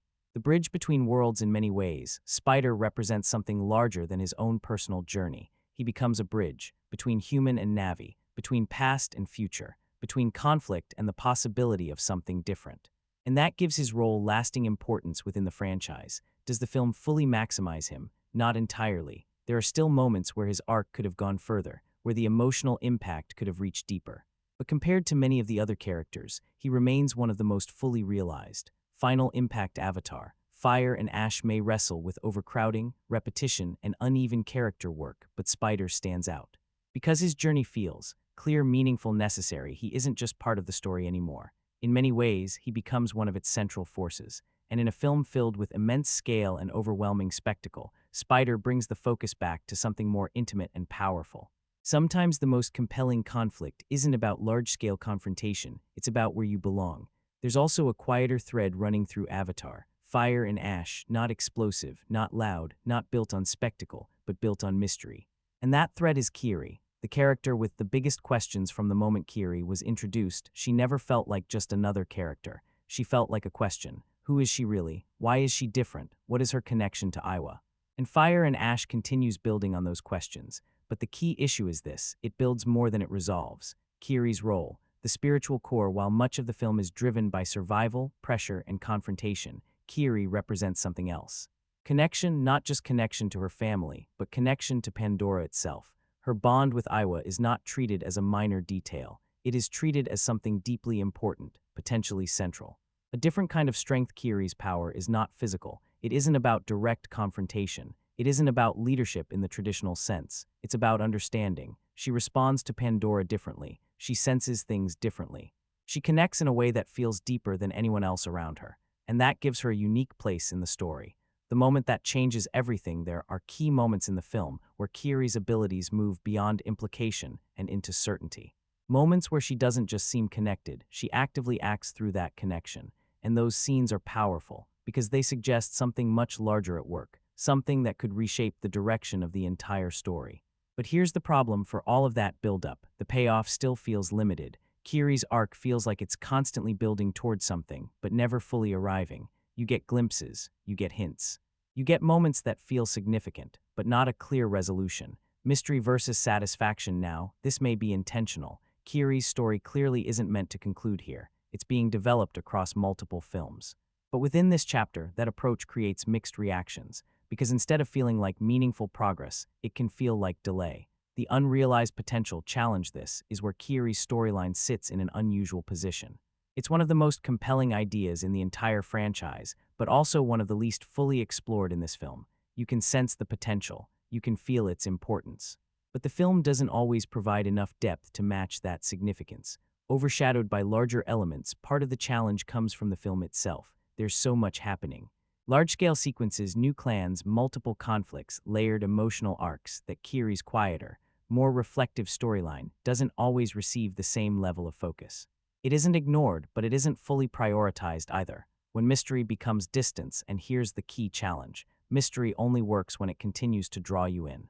If it stretches too long without clarity, it begins to create distance instead. Some viewers remain intrigued, others begin to disengage. Still, one of the most important threads. Despite that, Kiri's role remains deeply important. Because she represents something the franchise has only begun to explore: a deeper connection between the Na'vi and Pandora itself. Not just cultural, not just spiritual, something more fundamental. The future of her character. It's clear that Kiri is being positioned for something larger, something that hasn't fully revealed itself yet, which means her arc here feels less like a complete story and more like a setup. Final impact. Kiri's storyline in Avatar. Fire and Ash is. Intriguing, meaningful, full of potential, but also incomplete, underdeveloped, and at times overshadowed. It gives you enough to stay invested, but not enough to feel fully satisfied. And that's the trade-off, because Kiri isn't just a character in this film. She's a promise that something larger is coming. The real question is, will it deliver when the time comes? Every Avatar film is defined by its central conflict, and in Fire and Ash, that conflict expands, becoming more layered, more complex, and more interconnected than before. But the key question is, do the antagonistic forces evolve, or are we seeing stronger versions of familiar patterns? A familiar foundation. Let's begin with what's consistent. The Avatar series has long been built around a recognizable dynamic. Humans versus Navi, technology versus nature, expansion versus preservation, and Fire and Ash continues that framework. The human forces remain present, still determined, still driven by control and resource extraction. And while that dynamic continues to function thematically, it no longer feels new. Quaritch, the constant presence. Then there's Quaritch. At this point, he's no longer just an antagonist, he's a recurring presence within the story. And that's both his strength and his limitation. Stephen Lang continues to bring intensity and control to the role. His presence remains strong, but from a narrative perspective, his continued return begins to feel familiar. You recognize his methods, you understand his mindset, you've seen his role within the story. Even as new layers are added, the core remains consistent. But this time, there's a shift because for the first time, Quaritch isn't the most compelling opposing force in the film. That distinction shifts elsewhere. Varang, a new energy enter Varang, and this is where Fire and Ash introduces something genuinely fresh. She isn't just another antagonist, she's a disruption to the existing structure. From the moment she appears, the energy changes. She doesn't feel tied to the familiar patterns. She feels distinct. A different kind of presence. What makes Varang stand out is that she isn't guided by the same motivations. She isn't simply pursuing control. She isn't just representing a larger system. Her drive feels more personal, more intense, more unpredictable. There's intelligence in her choices. There's strategy in her decisions. But there's also volatility, and that combination makes her compelling. A reflection within Pandora. Varang also introduces something new to the franchise, a Navi antagonist shaped by her own beliefs, not influenced externally. Not defined by outside systems, but formed through her own perspective. And that shifts the dynamic, because now the tension isn't only external, it exists within Pandora itself. A presence that stands out. Una Chaplin plays a major role in bringing that to life. Varang doesn't just appear in scenes, she commands them. The way she moves, the way she speaks, the way she occupies space within the frame. Her presence is unmistakable. Interaction with Quaritch. One of the more interesting elements is her interaction with Quaritch, because she doesn't replace him, she contrasts him. There's tension between them, there's curiosity. There's even a subtle sense of alignment, and that creates something new, a layered antagonist dynamic instead of a single opposing force. The limitation, not fully utilized, but here's where the film falls short. For all her impact, Varang isn't always given the space she deserves. There are moments where she feels ready to take over the narrative, and then the focus shifts back to familiar dynamics, back to established conflict, back to what we've already seen. Multiple opposing forces. This connects to a larger issue. The film doesn't center around one clear antagonist. Instead, it includes human forces. Quaritch. Varang, multiple layers of conflict, and while that adds scale, it also divides attention. When conflict becomes fragmented rather than one clear focal point, the story presents multiple opposing forces moving in different directions, and that can reduce clarity, because the audience isn't always sure. Who is the central opposing force? The strength and the challenge. This defines the antagonists in Fire and Ash. Strength, more variety, more complexity, more layers. Challenge, less focus, less clarity, less singular impact. Why Varang still matters even with those limitations. Varang remains one of the most important additions to the franchise, because she proves something essential. There is still room for new direction within this world, even after multiple films. Final impact. Avatar. Fire and Ash expands its opposing forces, but in doing so, it also spreads them thinner than expected. Quaritch remains familiar, the human presence remains consistent, but Varang, she's the shift, the character that suggests this story doesn't have to stay within the same patterns. And if the franchise chooses to follow that direction, if it builds on what makes her different, that's where real evolution could begin. There's one character in the Avatar franchise who continues to remain central, no matter how the story progresses. Quaritch, and in Fire and Ash, his presence becomes one of the most discussed elements of the film. From a one-time antagonist to a constant presence originally, Quaritch felt like a contained figure. a symbol tied to a specific conflict, but now he's something else entirely. He's no longer just part of the story, he's part of its foundation, and that changes how we experience him. The strength. He still commands the screen, let's be clear. Stephen Lang is a major reason this character continues to work. Even after multiple appearances, he still draws your attention. There's weight in his presence. There's intensity in how he delivers every moment. There's confidence in how he holds each scene. You believe him as a threat, and that remains important. A subtle evolution this time. Quaritch isn't simply repeating himself. The film gives him more personality, more nuance, even moments of unexpected lightness. There's a sense that the character is becoming slightly more self-aware, more layered, not completely redefined, but not entirely unchanged either. More than a single note in earlier appearances, Quaritch often felt like a direct, relentless force. Here, you see glimpses of something more. Moments of reflection, moments of interaction, beyond confrontation moments that suggest depth beneath the surface. It doesn't transform him completely, but it adds dimension.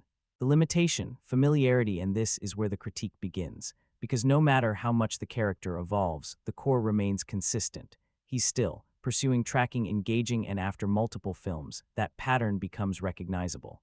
When consistency becomes predictability, there's a fine line between a recurring antagonist and a predictable one, and Fire and Ash moves very close to that line, because while Quaritch remains effective, he's no longer unexpected. You understand how he operates, you understand his role, you understand his place in the story. Sharing the spotlight, what makes this film different is that Quaritch is no longer the sole focus. With the introduction of Varang, the dynamic shifts. For the first time, he isn't carrying the entire opposing force alone. He shares that space, and that changes how he functions within the narrative. The Varang effect. Varang introduces unpredictability, a different kind of presence, and when she's on screen, she often becomes the more compelling figure, which leads to an interesting shift. Quaritch feels stronger as a character, but less central than before. A new dynamic instead of a single antagonist. The film presents interaction between opposing forces. Quaritch's dynamic with Varang introduces tension, alignment, uncertainty, and that helps prevent the character from feeling completely static. Still important, but no longer new. At the end of the day, Quaritch remains essential. He connects the films. He anchors the human presence. He maintains continuity within the story, but he's no longer fresh. And in a film already dealing with familiarity, that becomes more noticeable. The core question. This leads to a bigger question. How long can Quaritch remain at the center of the conflict before the character begins to limit the story's progression? Because evolution can only go so far if the role itself doesn't change. Final impact. In Fire and Ash, Quaritch is stronger in performance, more layered in characterization, still effective as a presence, but also more familiar, more predictable, less central than before. He is no longer the only character driving tension. And that may be the most significant shift of all, because for the first time in the franchise, Quaritch doesn't feel like the future of the conflict. He feels like its continuation. And whether that becomes a strength or a limitation depends entirely on where the story goes next. If there's one area where Avatar, Fire and Ash consistently resonates, it's the action. Because regardless of how you feel about the story, regardless of pacing concerns or familiarity, when the film shifts into full-scale action, it delivers. The most action-focused entry yet compared to earlier installments, this chapter is larger, more intense, more continuous. There's more confrontation, more large-scale sequences, and importantly, more variety. This isn't a film that relies on a single style of action. It keeps evolving. Action across multiple dimensions. What makes the action stand out is how it uses space. This isn't limited to ground-level movement. You see aerial sequences, underwater encounters, jungle movement, volcanic environments, large-scale coordinated engagements. The film constantly shifts environments, and that prevents the action from feeling visually repetitive. Every environment feels distinct. Each setting brings its own style. In the air, speed and vertical motion define the experience. In the water, fluidity and pressure shape the movement. In volcanic regions, everything feels unstable and intense. The action doesn't just happen in these spaces, it is shaped by them. James Cameron's strength, clarity at scale. This is where Cameron stands out. The sequences are large. There are many moving parts, but you rarely feel disoriented. You understand who is where, what is happening, why it matters. That clarity is what allows the action to remain engaging. Escalation in scale. The film continuously raises the intensity. Each major sequence builds larger than the previous one. More characters involved, more movement, more visual complexity. And by the final act, everything is elevated. The everything at once effect. The climax feels like a convergence of everything the franchise has built so far. it combines. Elements from earlier sequences, new environmental challenges, higher stakes, multiple layers of movement. It's not one type of action, it's all of them combined. When scale becomes overwhelming, but this approach also creates a challenge. Because escalation has a limit, when every sequence aims to be bigger, the impact can begin to blend together. Instead of one defining moment, you get multiple peaks competing for attention. Structural familiarity. Another point some viewers notice is that certain patterns repeat, not visually, but structurally. You begin to recognize cycles like capture, right arrow, recovery, build up, right arrow, large-scale sequence, confrontation, right arrow, escape, and while the scale increases, the underlying structure can feel familiar. Spectacle versus emotional connection. This is where opinions begin to differ. Some viewers are fully immersed. They feel the scale. They enjoy the intensity. Others feel a slight disconnect. Because while the action is impressive, the emotional connection doesn't always rise to the same level. You're seeing something large, but not always feeling something equally strong. Still, one of Cameron's core strengths, even with those points, this remains one of the film's strongest aspects. Because very few filmmakers can design action at this level, maintain clarity, sustain visual engagement over such a long runtime. Cameron still delivers on all of those. The scale feels realized. One thing that stands out immediately: the production value is visible in every frame. Each sequence feels complete. Nothing feels rushed. Nothing feels unfinished. This is blockbuster filmmaking where the scale feels fully realized. Final impact. Avatar, Fire and Ash delivers. Larger action, greater variety, more environments, higher intensity, but it also raises an important question. When everything is elevated, what becomes the defining moment? Because while the film excels at creating scale, it sometimes struggles to create contrast between its biggest sequences.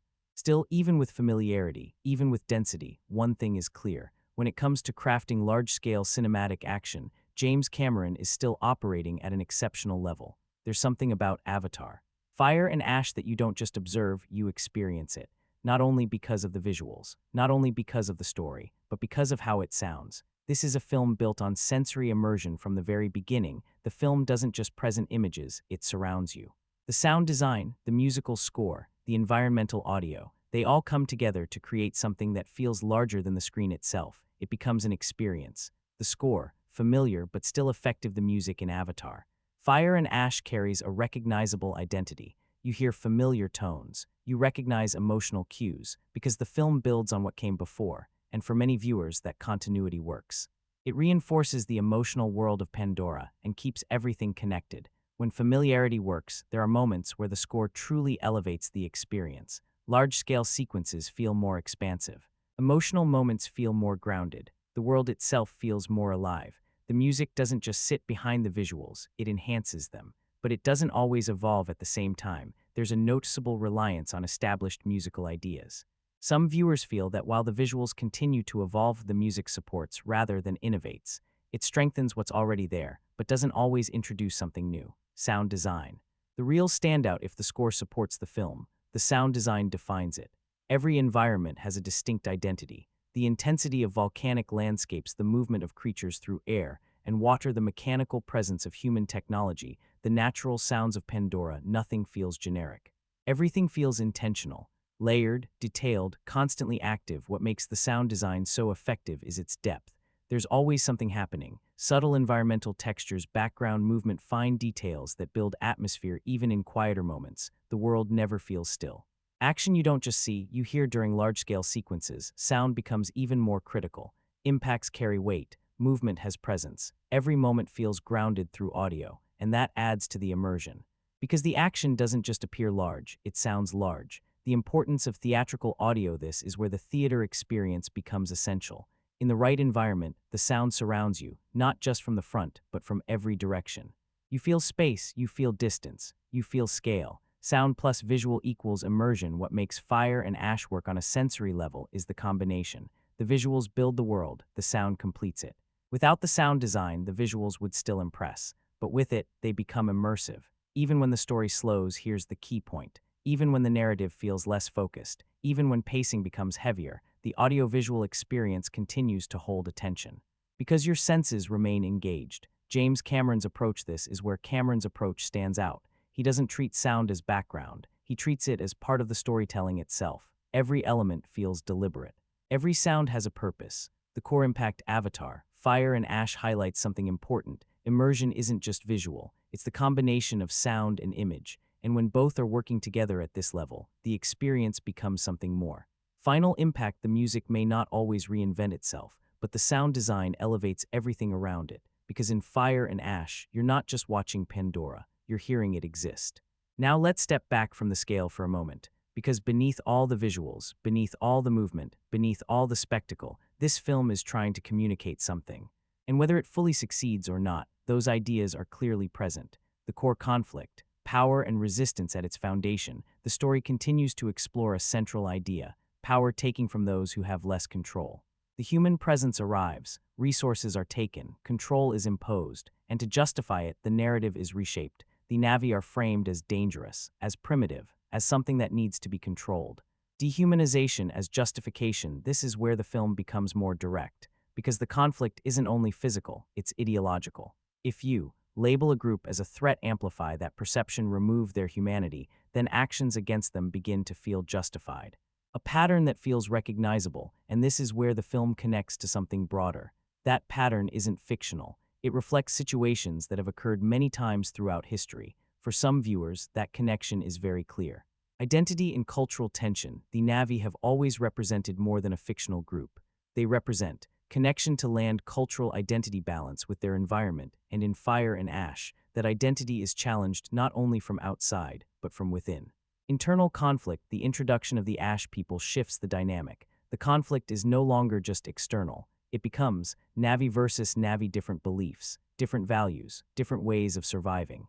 When survival changes perspective, the Ash people represent an important idea. What happens when survival takes priority over harmony? They are still Na'vi, but they operate differently, more forceful, more direct, less connected to the balance seen before. Family, choice, and responsibility on a more personal level, the film explores. Family, loyalty, responsibility: the Sully family isn't only dealing with external pressure, they're navigating internal tension as well. What do you protect? Who do you trust? What do you choose to sacrifice? The idea of choice, one of the simplest themes in the film, is also one of the most consistent. Every day you make a choice. To do what feels right, or to take the easier path. And that idea appears across multiple characters. Environmental themes remain: the environmental layer is still present. Resource exploitation: damage to ecosystems, imbalance caused by human intervention. Pandora remains a living system, and it remains under pressure. Are the themes fully explored? This is where opinions begin to differ. Some viewers see the themes as meaningful, relevant, emotionally clear. Others feel they are simplified, repeated, not pushed far enough. Familiar ideas, familiar execution: this connects back to a broader pattern in the film. The ideas themselves aren't new. They've been part of the series from the beginning, and while they still matter, their presentation doesn't always evolve significantly. When commentary feels cautious, there's also a sense that the film approaches deeper ideas, but doesn't fully explore them in detail. It introduces complex concepts, but often resolves them in familiar ways. Why it still connects, and yet, for many viewers, this still works, because the themes are clear, emotionally accessible, easy to understand, and when combined with the scale of the film, they add meaning beyond the visuals. The core balance: this is where Fire and Ash ultimately sits. A strong thematic foundation with uneven depth in execution. Final impact: Avatar. Fire and Ash continues to explore power and resistance, identity, family, environmental responsibility. It doesn't reinvent these ideas, but it keeps them present. And even if the film doesn't always take them as far as it could, one thing is clear: this isn't just a story about large-scale conflict. It's a story about who belongs, who endures, and who decides what is right. Now let's get to the real debate. Not about visuals, not about pacing, not about characters. The real conversation around Avatar, Fire and Ash, comes down to one question: do you watch Avatar for the story or for the spectacle? Two completely different expectations. This is where the audience clearly divides into two groups. Group 1, they come for the experience, the visuals, the scale, the immersion, the feeling of being transported somewhere else. For them, Avatar isn't about deep narrative layers, it's about cinema as an experience. Group 2, they want more from the storytelling, stronger writing, deeper characters, fresh ideas, meaningful progression. For them, the visuals alone aren't enough. They want the story to match the scale. And Fire and Ash sits right in the middle, because this film delivers exceptional spectacle, but only functional storytelling, and that's where the tension begins.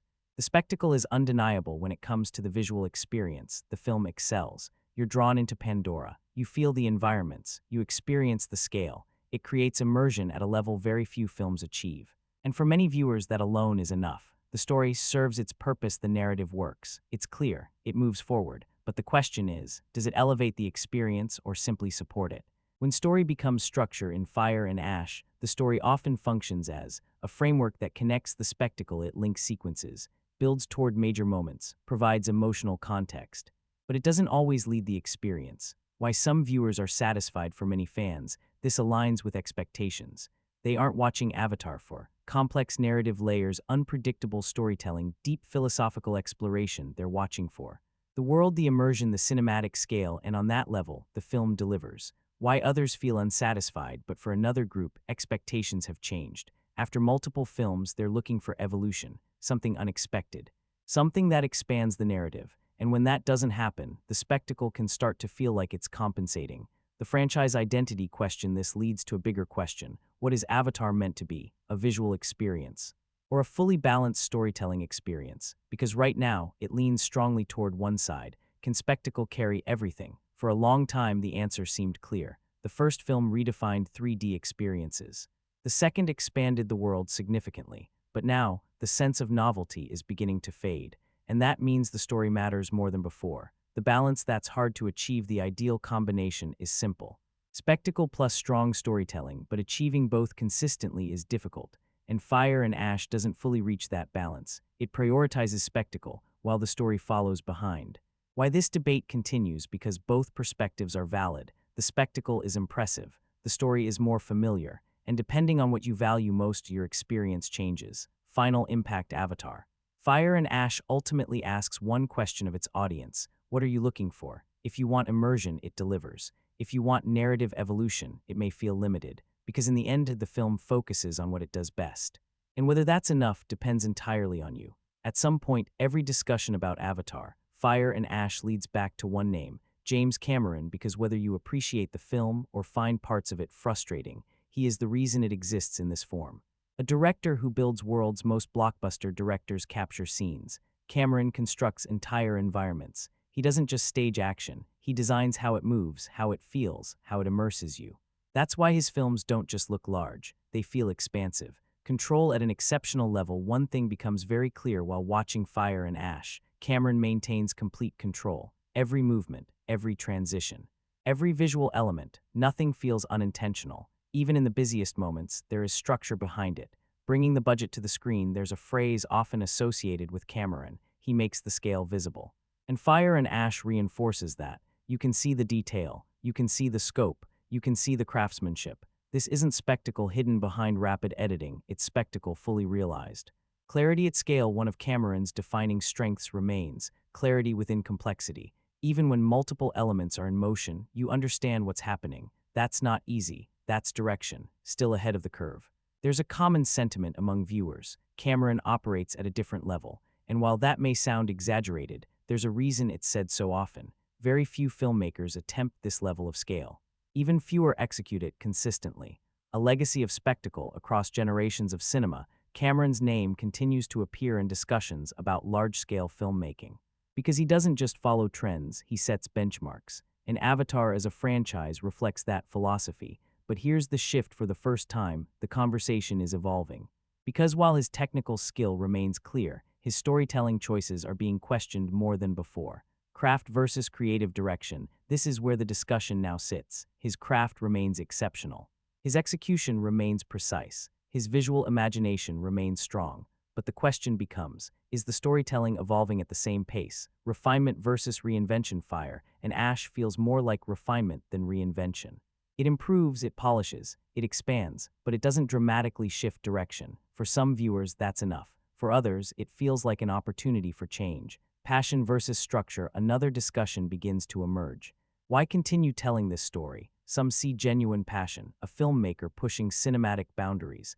Others see a structured continuation, a franchise maintaining its formula. The reality, it's likely a combination of both. Because the film clearly shows strong creative dedication, but also reliance on established patterns. Still a leader in spectacle despite all of the discussion, one thing remains consistent. James Cameron continues to operate at an exceptional level when it comes to large-scale filmmaking. Few can build environments like this, design sequences like this, integrate technology like this. The bigger question, but now the conversation shifts. It's no longer just, can he impress? That answer is already clear. The question now is, can he still surprise? Final impact. Avatar, Fire and Ash highlights two truths at once. James Cameron's technical mastery remains exceptional, but his storytelling direction is now being examined more closely than ever. He hasn't lost control. He hasn't lost skill. But for the first time, there's a growing question about whether he's pushing forward or refining what already works. And that's what makes this film so interesting, because it doesn't just showcase Cameron's strengths, it also reveals the expectations placed on him. A director who reshaped cinema, now being asked to redefine it again. There's a question that continues to surface with every Avatar release. Is this traditional acting? Because in Avatar, Fire and Ash, almost everything you see is digitally created. The characters are digital. The environments are digital. Even the faces are reconstructed through technology. So where does the performance truly begin and where does it end? What you're actually seeing, let's break it down. The actors aren't performing in traditional sets. They are wearing motion capture suits, acting within minimal physical environments, relying on technology to translate their performance. Every movement, every expression, every emotional detail is captured and then reconstructed. Actor plus animation equals one performance. This is what makes Avatar unique. These performances are not created by actors alone. They are collaborations between the actor, the animation team, the visual effects artists. It's not a single layer of performance. It's multiple layers working together. And honestly, it works because the emotional connection still comes through. You see it in the eyes. You feel it in the movement. You recognize it in the body language. The performances don't feel mechanical. They feel human. The illusion feels convincing. There are moments where you genuinely forget you're watching something digitally created. The characters feel present, they feel alive, they feel physically grounded, and that's a significant achievement, because for years, digital characters struggled to carry emotional depth. But not everyone is convinced. Even with that progress, the discussion continues. Some viewers still feel that something is missing. The human presence perspective. This is the core of the critique. That no matter how advanced the technology becomes, it can't fully replicate the nuance of a real human face on screen. There's something about natural texture, light interacting with real skin, subtle imperfections that creates a connection digital characters don't always fully reproduce. When visual uniformity appears, another observation is consistency in appearance. Because the characters share a similar digital style, it can sometimes make individuality less distinct, especially in emotional moments. Performance versus presentation. This creates an interesting separation. The acting itself is strong, but the visual presentation filters it. So what you get is compelling performances within a controlled visual system, and for some viewers, that system creates distance. When real actors appear, you can feel the contrast when human characters appear on screen. Suddenly, the texture changes, the physical presence feels immediate, the realism feels different, and that contrast highlights the difference even more. The counter perspective. For others, this represents the future of performance. Because what Avatar demonstrates is that emotion can carry through, even within a fully digital environment. Not replacing acting, expanding it. A more balanced way to view it might be this. Motion capture isn't replacing acting, it's expanding it. It introduces new tools, new dimensions, new ways to perform. The real achievement, the fact that this discussion even exists, shows how far the technology has progressed. We're no longer asking, does this work? We're asking, is this equivalent to traditional acting? And that's a very different conversation. Because the answer depends on what you value: realism, texture, physical presence, or performance, emotion, expression. Final impact. Avatar, Fire and Ash sits directly at the center of this discussion. It shows how powerful digital performance can be, how far motion capture has advanced, but it also reminds us, some viewers will always prefer a more traditional human presence, because ultimately, this isn't just about technology. It's about connection, and whether that connection feels real depends on how you experience it. At this stage in the franchise, there's another major question surrounding Avatar, Fire and Ash. Is the film playing it safe? Because when a series reaches this scale, large budgets, global audiences, consistent box office success, taking creative risks becomes optional. And in Fire and Ash, you can sense that balance. A film that knows its identity by now, Avatar has a clearly defined structure. You know what to expect. Large-scale visuals, emotional family dynamics, familiar conflict patterns, a major cinematic payoff, and this film delivers exactly that. But that's also where the discussion begins. When predictability feels comfortable, there is a certain comfort in familiarity. You understand the rhythm. You recognize the structure. You can anticipate the flow. For some viewers, that consistency is a strength. It feels reliable. But where is the risk? The challenge is that familiarity doesn't always create impact, because the film rarely takes steps that feel truly unexpected. It doesn't break its own structure challenge. Its established patterns push its characters into entirely new territory instead. It remains within known boundaries. The illusion of high stakes there are moments that build strong tension. Moments that suggest major turning points, but often there's a sense that the story will stay within its established limits. The broad audience approach part of this comes from the film's tone. It is designed to reach a wide audience, which means it maintains balance, it avoids extremes, it keeps its approach accessible, so even when it approaches intense moments, it often pulls back before going further. High-stakes, controlled outcomes the film explores, loss response, survival, moral decisions, but the way these ideas unfold remains controlled. Nothing feels entirely unpredictable.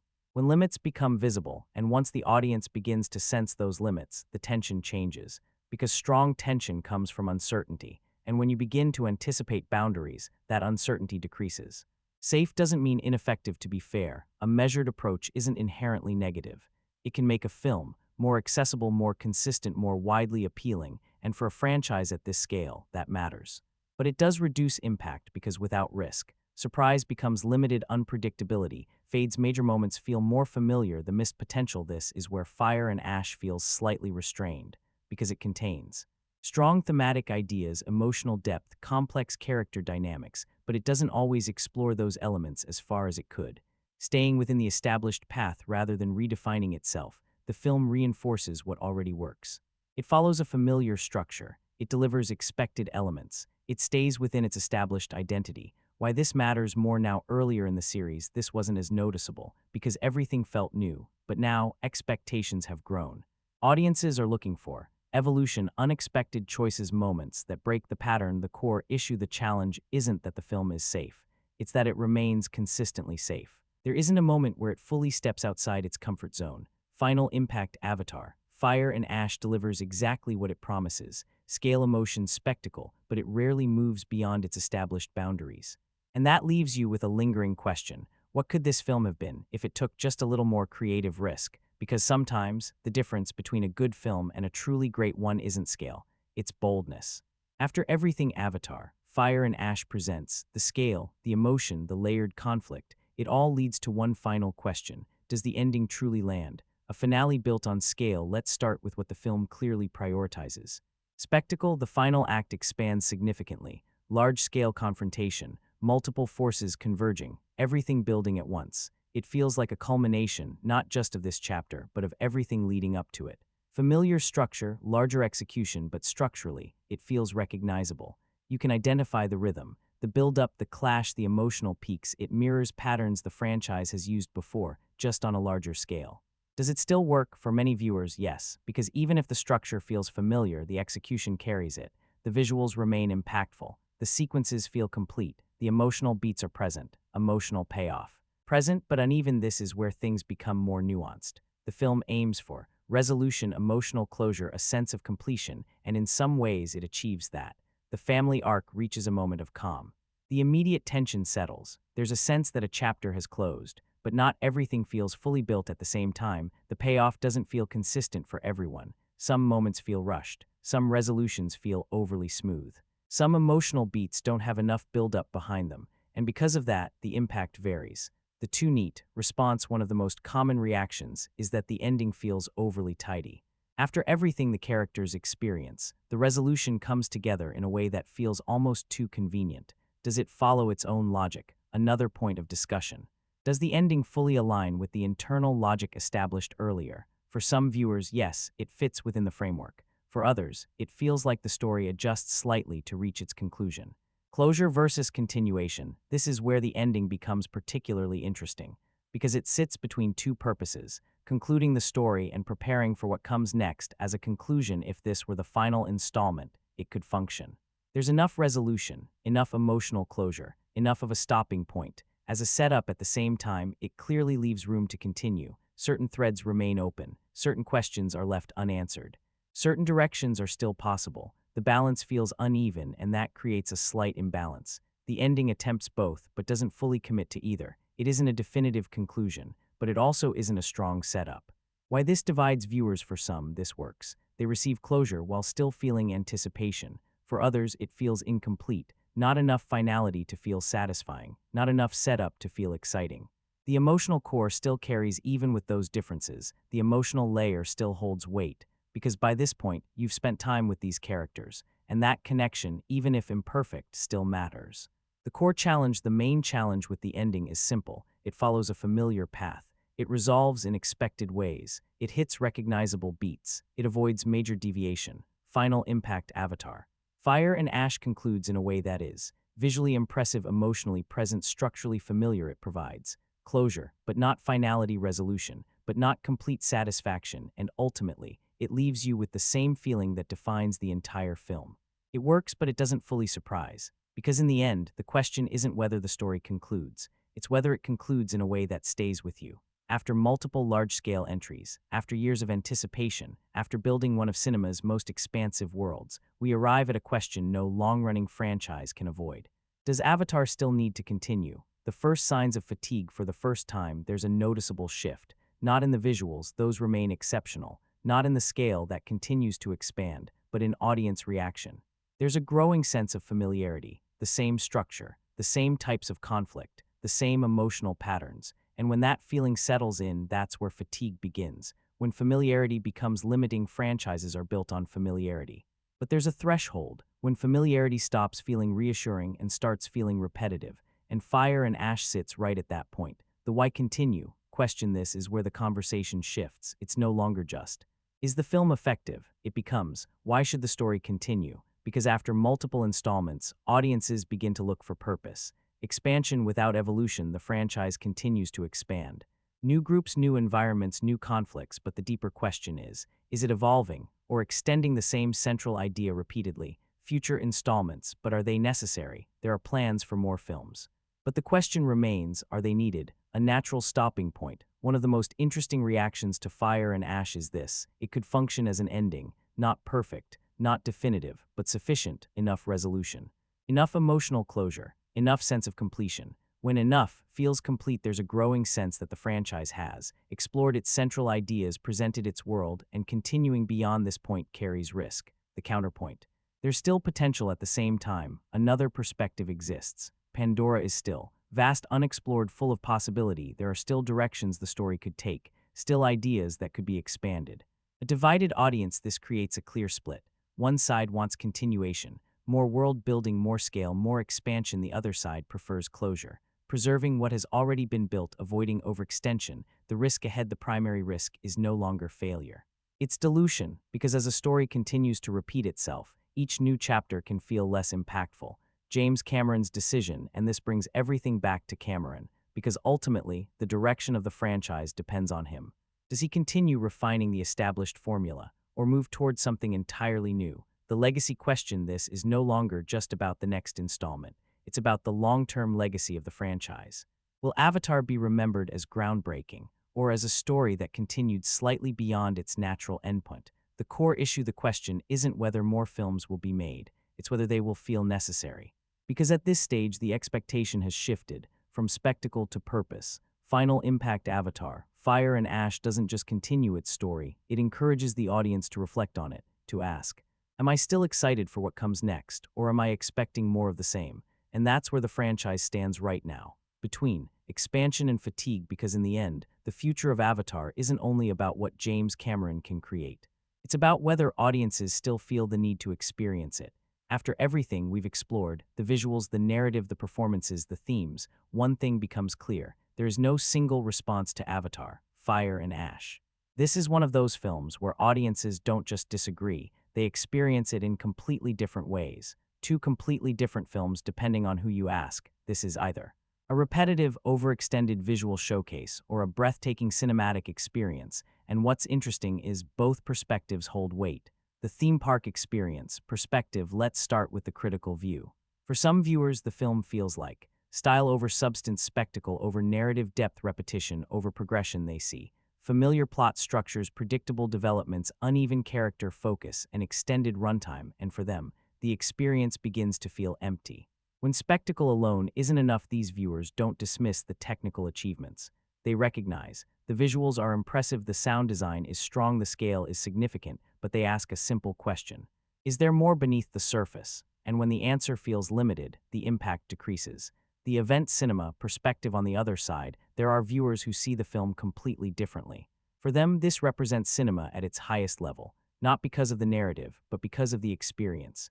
A film designed for the big screen they focus on. Immersive visuals, layered 3D depth, detailed sound design, large-scale presentation, and for them, that is the purpose. This isn't just a film, it's an event, an experience beyond everyday viewing for these viewers. The value of Avatar isn't rooted in narrative complexity. It's in the feeling of being inside that world, the sense of scale surrounding you, the experience of something beyond standard viewing. Why the divide exists, this difference comes down to expectation. What are you looking for from a film like this? If you expect innovative storytelling, deeper narrative layers, new creative directions, you may leave wanting more. But if you expect immersion, spectacle, a full sensory experience, you may leave impressed. A film that reflects the viewer, this is what makes Fire and Ash so unique. It doesn't just present a story, it reflects what you value as a viewer. The middle ground, and then there's a third perspective. Viewers who see both sides, who feel that it is flawed yet impressive, familiar, yet engaging, not groundbreaking, yet worthwhile, not a failure, not definitive for many. The film sits somewhere in between. A technically accomplished experience with narrative limitations. The lasting impression, what most viewers agree on, regardless of their opinion, is this. The film is difficult to ignore. It is large in scale. It is immersive in design. It demands attention. Final impact. Avatar, Fire and Ash doesn't settle into one clear identity. It becomes multiple experiences at once. For some, it feels overwhelming and repetitive. For others, it feels immersive and memorable. And for many, it exists somewhere in between. Because in the end, this isn't just a film you watch. It's a film you respond to. And that response says as much about the audience as it does about the film itself.